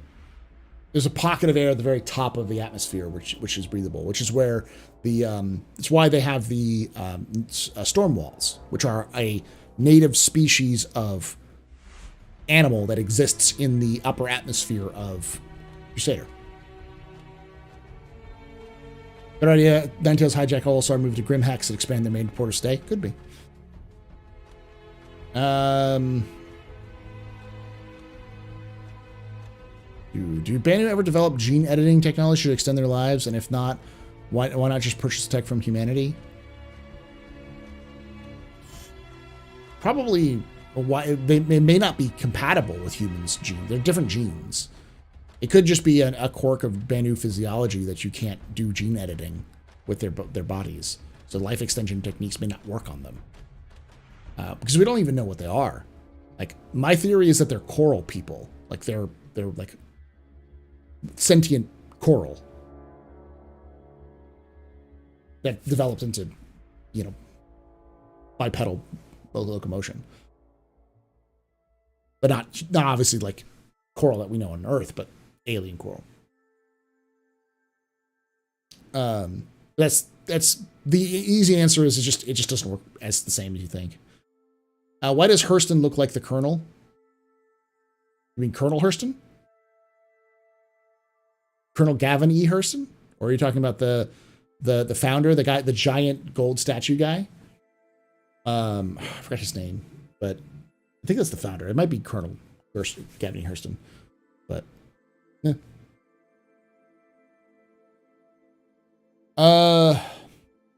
Okay, good to know. Always wondered about it when people walk around Orison without spacesuits and helmets. Yeah. Really hope to see other pirate stations in Stanton. Lowriders, Ninetales, Nova Riders, all had a station in one of the quantum videos a while back. Yeah, they had their own stations. I wouldn't be surprised if we saw some sort of derelict station systems that they have developed for Pyro end up in Stanton as well. But so it's especially some of those L points that don't have stations. I could see that being there, but I could also see them having landing zones or their own kind of not landing zones, their own outposts as well. You wouldn't steal a landing zone. There's a surprisingly large amount of systems protected under the Fair Chance Act. I wonder how CIG will handle those gameplay-wise. Generally speaking, the systems that are protected by the Fair Chance Act, a lot of them are just probationary systems, but they actually aren't protected. They're protected, but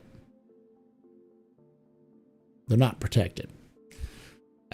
Especially Oso is famous for being people going into Oso and killing Osoians and skinning them, kind of dark, and then selling them on the black market. There's one alien, one of those, I think it may have been the Osoians, that there was references, or at least a belief that the Xi'an use it as an aphrodisiac of some kind, or something like that. There's some crazy stuff that happens, but yeah, they aren't actually protected, even though they're supposed to be.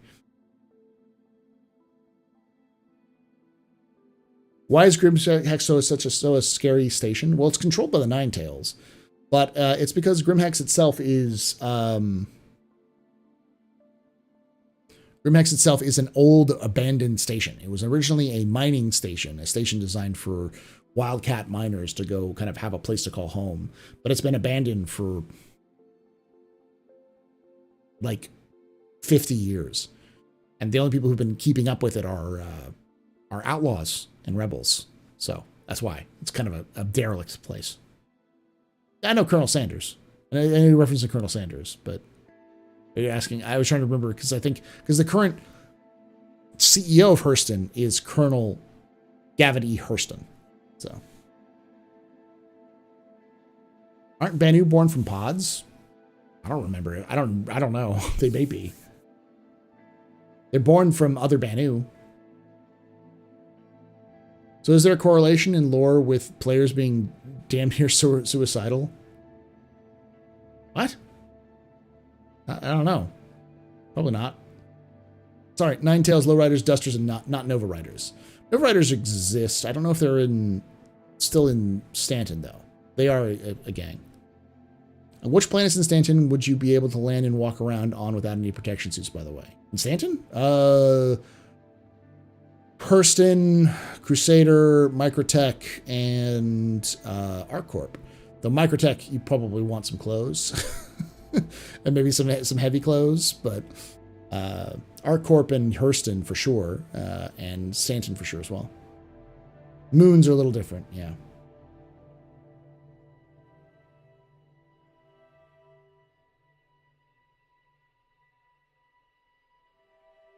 It's a rather grim place, yeah. If you're asking if there's a correlation in lore with players being damn near suicidal, not really. I mean, there is the existence of regen, which is an actual mechanic in game, but it's also a lore reason for it to exist. But eventually, there is the concept that will be added called IVS, or Imprint Viability Score. The IVS will effectively be your hard health bar. So you can think of your character as having two health bars. A soft health bar, which is your current health like you see in game, and the hard health bar will go down over time as you die, and eventually it'll run out. And once that's run out, you're dead. You're dead. You have to create a new character. That new character will then inherit. You can have it inherit all of the stuff from your old character, but it's still dead. So while that's not in place, that would be the reason why players constantly are able to regen all the time.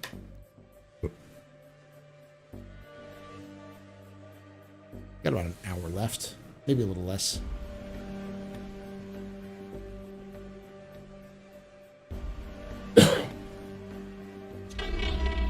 Hey! Thank you for standing up there.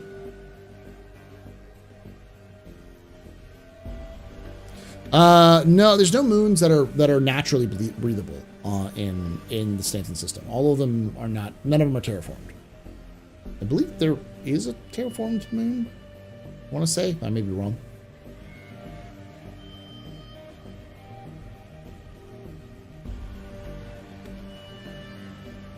Did the Tevarin know about the Banu? Hey, Witcher. No, not initially. After the first Tevarin War, yes. It seems like the first contact that the Tevarin made with another species was humanity.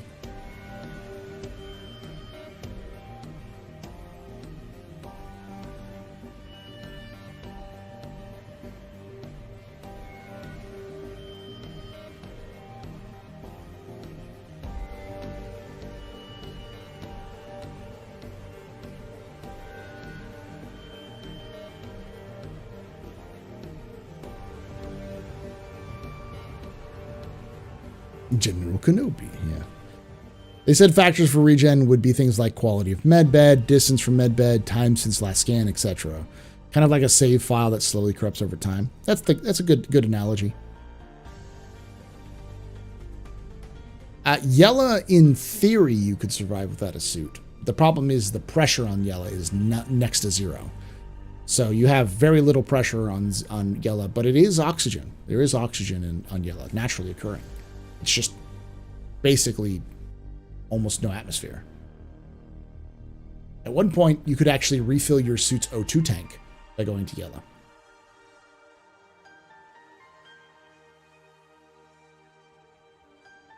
I just saw the 2 Scorpius trailers. What systems does that flight take place in? It doesn't look like Stanton.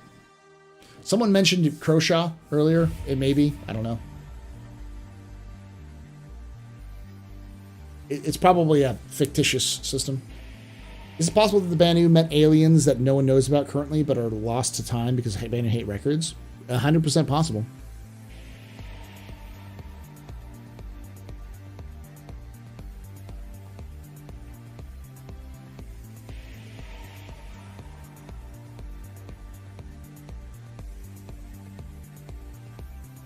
Ooh.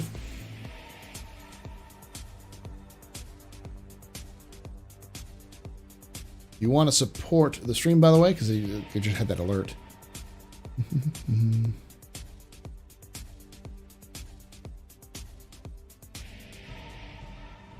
There's the link. We're sponsored by Macarena for this week. So make sure you check that out, that link out. Sign up for in the description. If you sign up and get through the tutorial, you get I get credit for it. It's a fun little game. I played it live on the Astropub channel yesterday. But yeah. Talking about regen. Do Banu and Xi'an have regen tech? Did we share it? Not that I know of, but we do know that Tevarin have regen. Jeremy, who was here earlier, actually wrote the story that confirmed that Tevarin have regen technology. So we know that Tevarin do, and Tevarin can use it. So it's I wouldn't be surprised if the Banu and the Xi'an don't have it now. You're gorgeous, man. Keep up the good work. Thank you. I am very attractive, I know. Thank you, Dustin. Are there any other Banu ships in lore other than the Defender and the Banu Merchantman? No, not that I know of. Someone mentioned another Banu ship that existed, that was mentioned, but I couldn't find any evidence of it, so. Is there anything interesting in the caster system other than Sherman and Bullseye? Not really. It's pretty much it. It's jump points.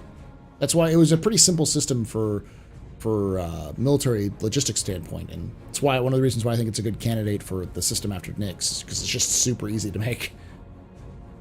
Are land claims still a thing? How big can they be? I believe the biggest land claim is 12 by 12 meters, but they're only in UEE space. You can't do it in like Pyro, for instance.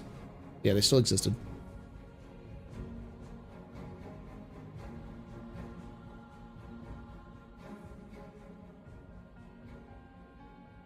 Banner like thembos because they have no gender.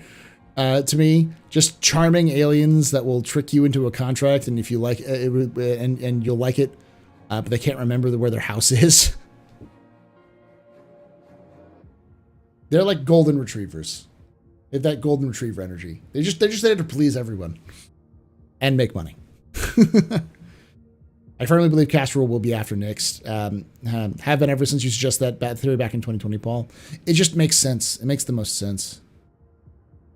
So I just checked. Calliope has a high O2 level, 98%, and 0.76 atmosphere pressure. I think it still kills you, though. Are there any other planets in Star Citizen universe that are similar to Earth? Yes. Terra. That's why it's called. Originally was called Nova Terra, I believe, was the concept of it, but it was just Terra, New Earth. And it is Earth. It is an Earth-like, naturally habitable planet that has natural creatures that lives in it. But it's a super Earth. It's 2 times the size of Earth. So.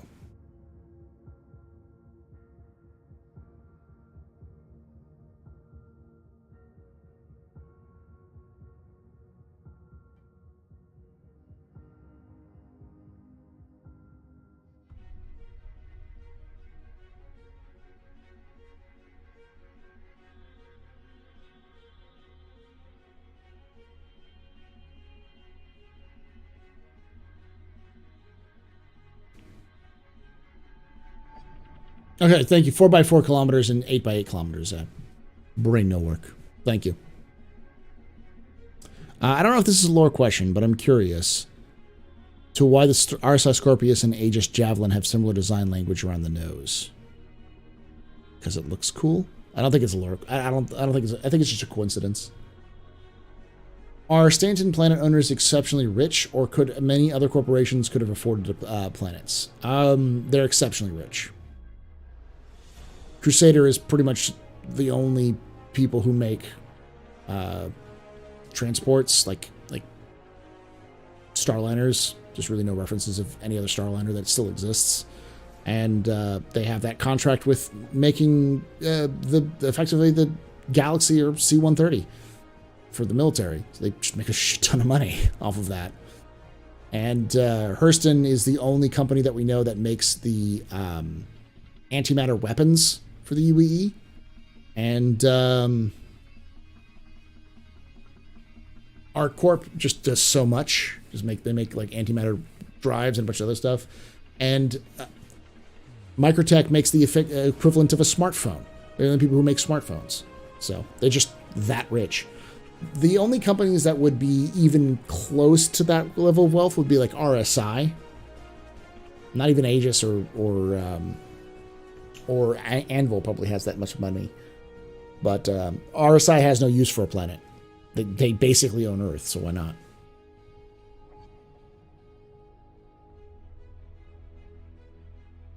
Liberator is also civilian, not military. It's new and civilian. Hercules has been around for almost 150 years.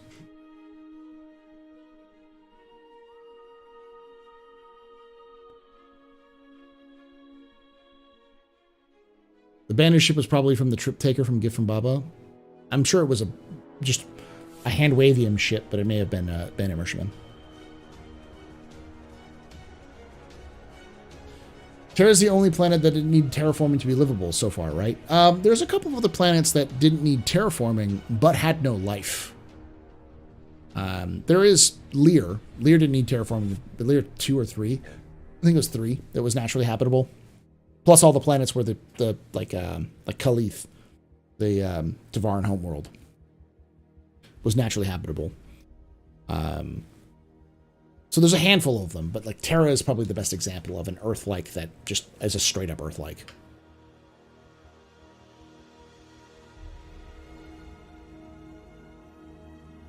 Misk has that kind of money? Yeah, kind of, but Misk really hadn't been around for that long by the time they sold, Stanton was sold.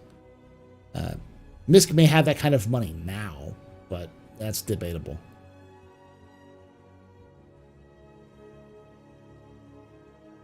As many wholesalers in the verse, they have buku bucks. They probably do, but they also invest a lot of that money back into their other stuff.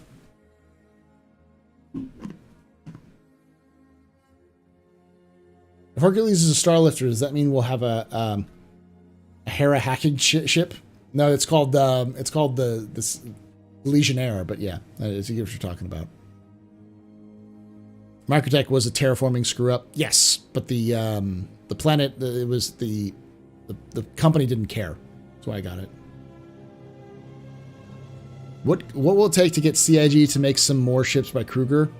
I don't know. I don't know, but I'd want to know that because they have been absolutely robbed of ships they should be making for him. Mercury kind of does that fishy. Oh yeah, it can intercept data with a dish. Yeah. I want to have live on a capital ship and respond to an attack like in the Scorpius trailer. Are citizens allowed to commandeer Bengals? No, no, they're not. But there are civilian-owned carriers. But I think it was one of your lore videos I saw Misk had a planet and a different system to themselves. I mean, they have lots of manufacturing plants, but so does Drake. So does RSI, Anvil, Aegis. They have lots of manufacturing plants all over the place, not just on one planet. They don't own a planet, though. No, they are a major manufacturer on Saisei and Fujin City, though.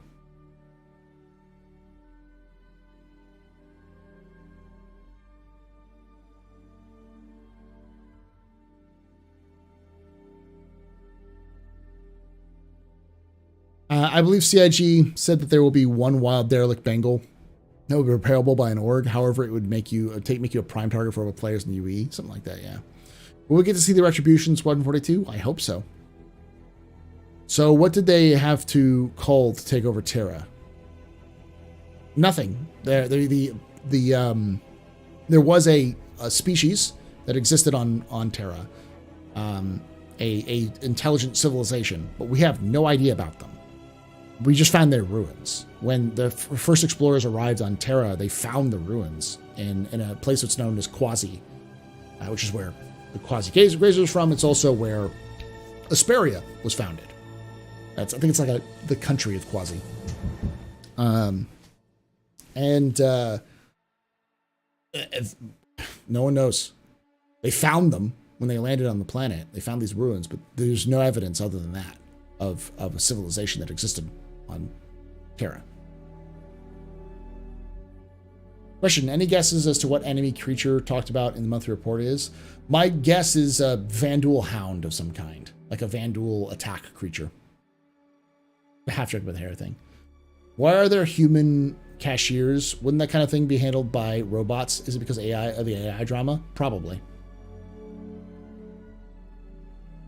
I also think that a lot of that may be replaced by robots if CIG manages to get bots working in the game, or like have AI functioning better. Because almost certainly they have some sort of limited automation by robots. So I wouldn't be surprised if those cashiers and such are no longer there when the game is more complete. Remember that Star Citizen is still an alpha, so a lot of the stuff we see in there isn't necessarily the same.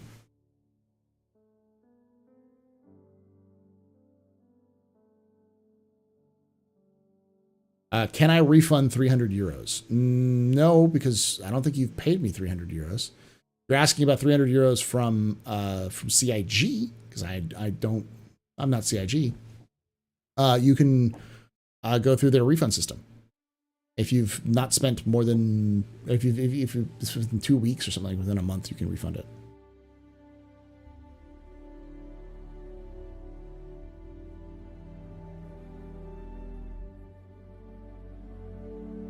I'm just waiting for this player-led trade federation that just jumps a bangle. Just sounds very similar to Hades. Nothing left but dust and echoes, but it's live. Like they had creatures that still live there. So like the Kazi Grazer, for instance. You said the next elections were around 2030 our time. Do you think players would be able to participate in them? They were in the last one, so yeah, almost certainly. I heard CIG said no robots in the game, basically. The AI is outlawed in the Star Citizen universe, but that doesn't mean you can't have some sort of simple version of robots, because they have mentioned one of the stretch goals was a personal repair droid. You can't use the term droid because a droid is copyrighted. So like a personal repair bot that every person was supposed to get.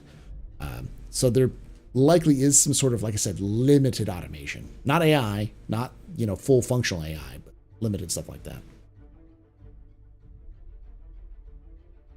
You need a disclaimer that you're not associated with CIG soon?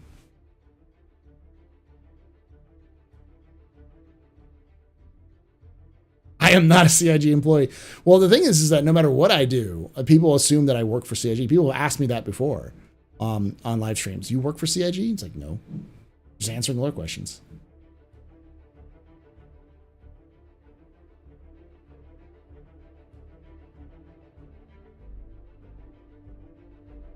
Banner, is there going to be space monsters on planets in the game? Yes. Yes. Here, let me show you a couple.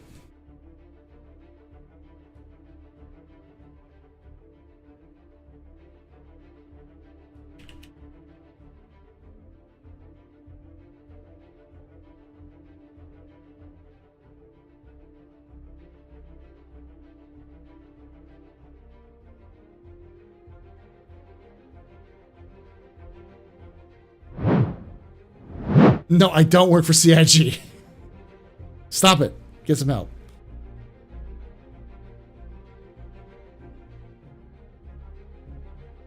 So that's the average height of a player, or like a player right there.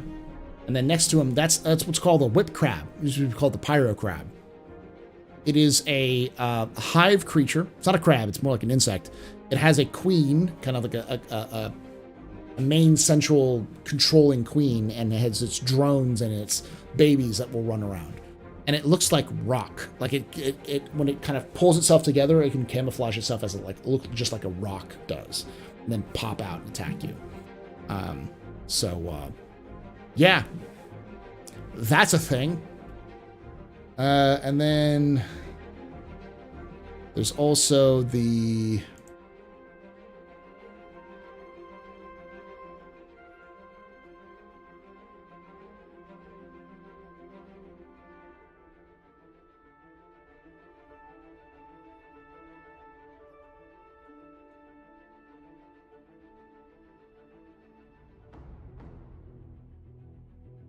So this is to give you kind of an idea. This is the Storm Wall, which is a native of Crusader, which planet you can go into. This is the 600i right here to give you kind of concept of the size of it, but this is the other size of it.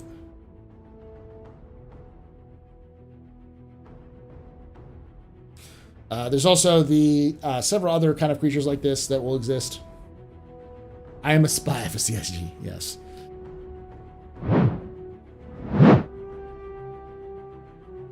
There's also the infamous what are called crotch spiders and the crotch dog, which are complicated to explain, except for because they designed them live on stream, and because of an inappropriate spawn point, these creatures respond like the outlines respond in a player character that was T-posed, like in the design process, and it spawned right at the crotch. So they became known as the crotch spider and the crotch dog. But, you know.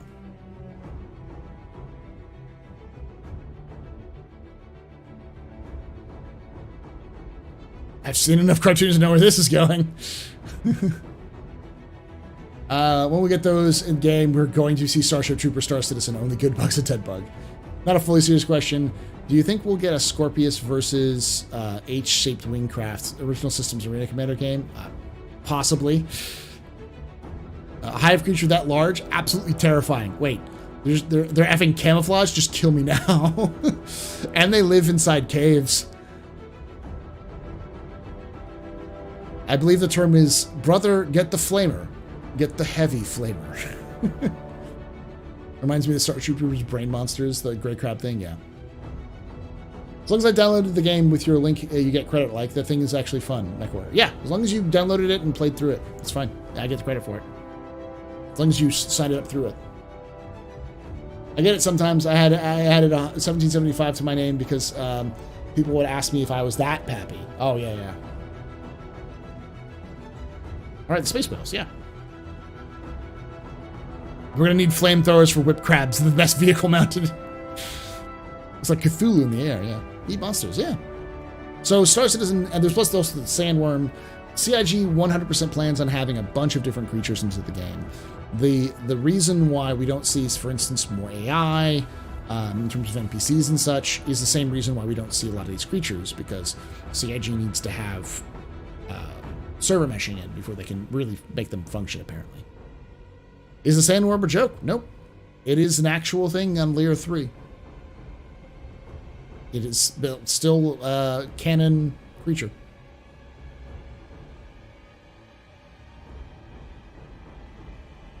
Oh, little floaty creatures. That's called the Xiphopods. Let me pull that one up as well. That's a good one.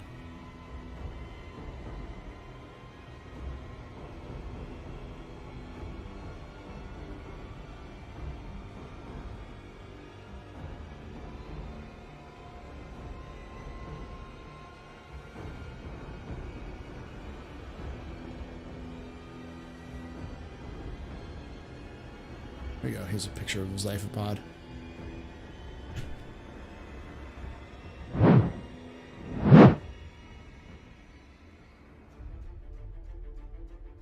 These things are overflowing. Like they've overrun Kirsten. They're called blind Oni crabs for a reason.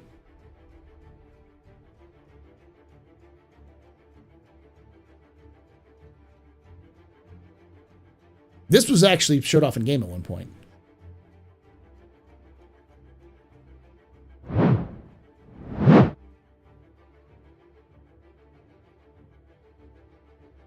Yeah, this is space cows. There's so many different little things. Will CIG give the Cuddy Black a harpoon gun for hunting pyro crabs? The Cutlass. Oh gosh, what would it be? The Cutlass Nemo. I know this isn't a lore question. I apologize. But do you think the heavy prevalence of Kraken in Antares media is an indication of progress? Personal opinion? Probably not. It's just an easy... They do have a model that they've had for a while of the exterior of it. So I think it's just mostly just a representation that they actually had that model in game already, so it just made sense.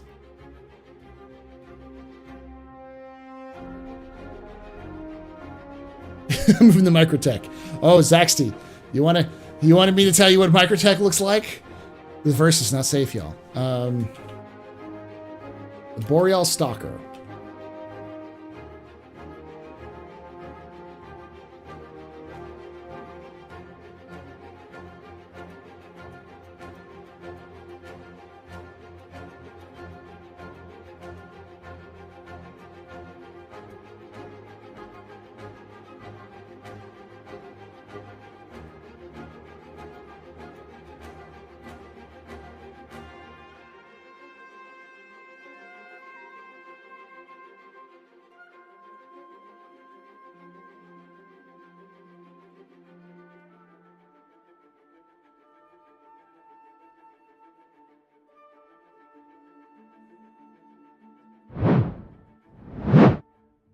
This is what you'll see on Hurston, or on Microtech.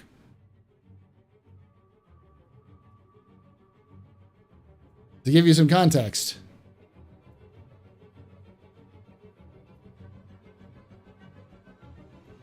Here's early render works on the Stalker. That's a human.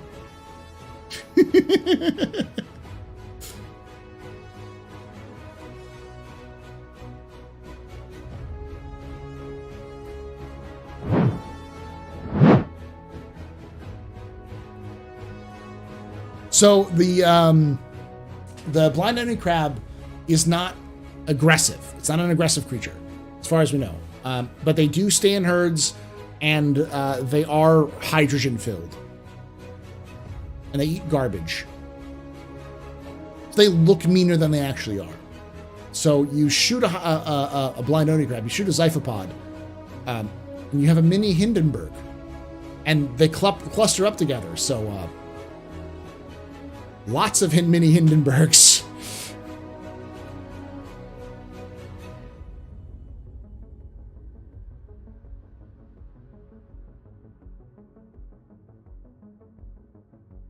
Isn't there a Kraken in-game on Hurston landed? No, that was showed off at CitizenCon. But that's the in-game model I'm referencing.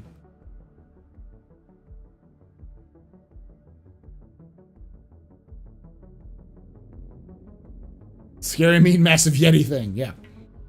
So a lot of people have been like looking forward to some of these to add into the game, and I think CIG is definitely planning on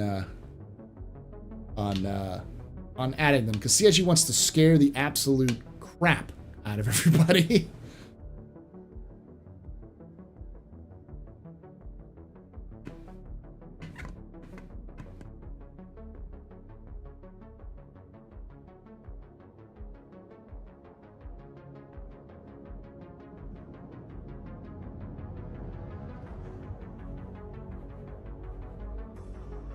Question, you look up Star Citizen creatures on Google, a skinwalker-like creature shows up with a white pale and has no eyes. Look at that again. I don't know what you're talking about.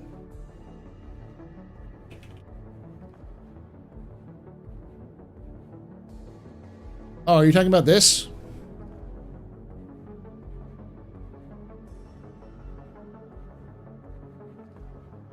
This? This is the Boreal Stalker.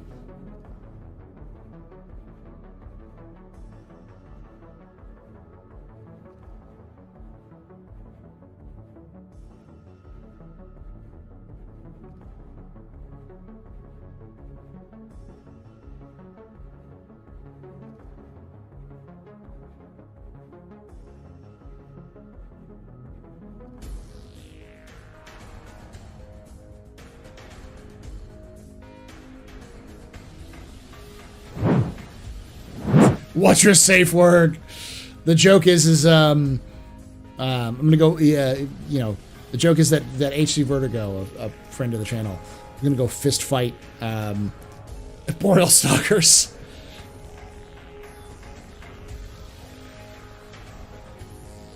So if they produce hydrogen, did any spacecraft use them for free fuel? It's hard to say. I can't imagine you can tap that hydrogen from them because they use the hydrogen to keep them afloat. Questions, are there any loot bugs like in DRG? I don't know what a loot bug is, so I'm going to say no. I'm looking through some of the Googled images of that, and I'm not seeing anything like that. Are you talking about the Tevarin head? With like feathers and stuff?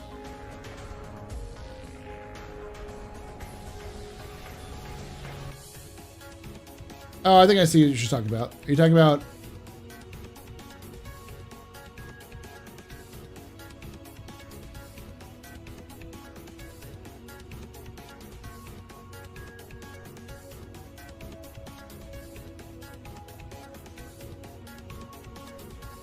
Are you talking about this?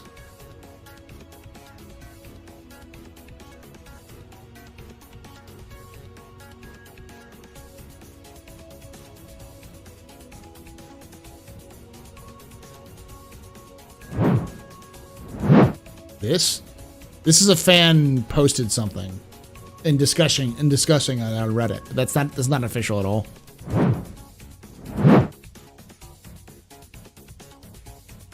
Deep Rock Galactic Root Bug. Oh, probably not. Yeah, I know what you're talking about with Deep Rock Root Bug. Nothing like that though, sadly.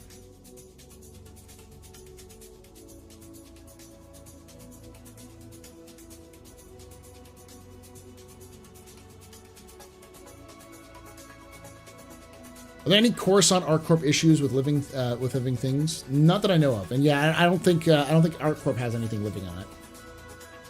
It's just a concept art for something else. It has nothing to do with Star Citizen. It's in a Reddit post about someone giving ideas for creatures. It was posted 3 years ago. Nah, it's not real.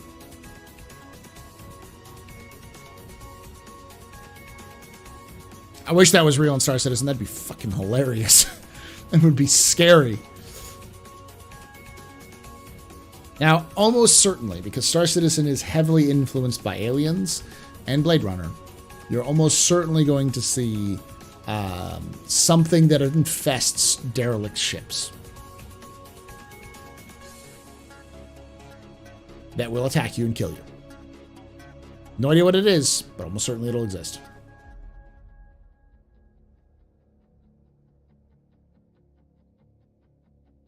I gotta add some sort of threat to salvaging and exploration.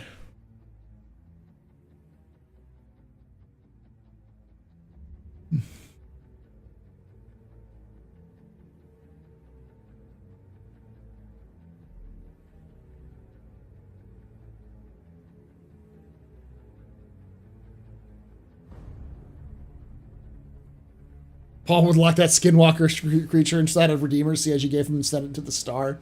Yeah. If the UE wins the war against the Vandal, do you think they'll induct them into the Empire similar to the Tevarin? Yeah, probably, if they could. Question: is Star Citizen a horror game? I think Star Citizen's a secret horror game. I don't think people realize how absolutely terrifying Star Citizen is going to become, because it's not just that Star Citizen is a space game. CIG wants to make Star Citizen to be a very difficult space game. They want you to have the right resources and oxygen and power, and they're going to make it much more difficult than it is now to do EVA stuff unless you have the right equipment, like professional gear and such. And survival will be a thing if you're not prepared. So, as a result, they will have a bit of a horror aspect to it. Yeah, I don't think the Vandal would ever beat the Vandal either, because declaring war on the Vandal is like declaring war on water.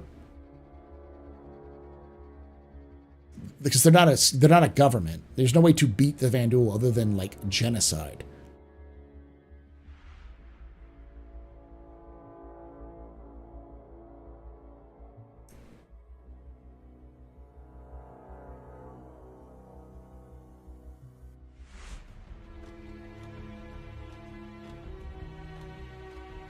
I can see Drake producing crab processor to extract the hydrogen on the cutlass to insert crab outcomes gas. Yeah. Do some humans do the human or some humans know how to speak Vandal languages? Yeah.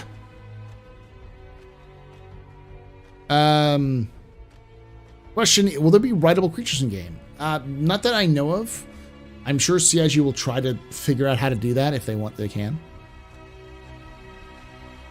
All right, y'all. I'm getting a little kind of spacey here. So thank you for coming in and hanging out with us for this lore stuff. I will be back tomorrow on the Astro Pub, youtube.com/theastropub live, and twitch.tv/theastropub live. If you want to talk more about the game and news, I'll still talk lore there as well. But I'll be back June, for another live session. I'd love to hear your thoughts and your questions down below in the comments. I'll do my best to answer them as best as possible. And of course, stick around for on Wednesday, we'll have the next Star Citizen, complete history of Star Citizen video will be released for those who missed it, who are not Patreons. And I will be back tomorrow for Astropub, or a special edition of the office hours for Astropub. So check that out as well.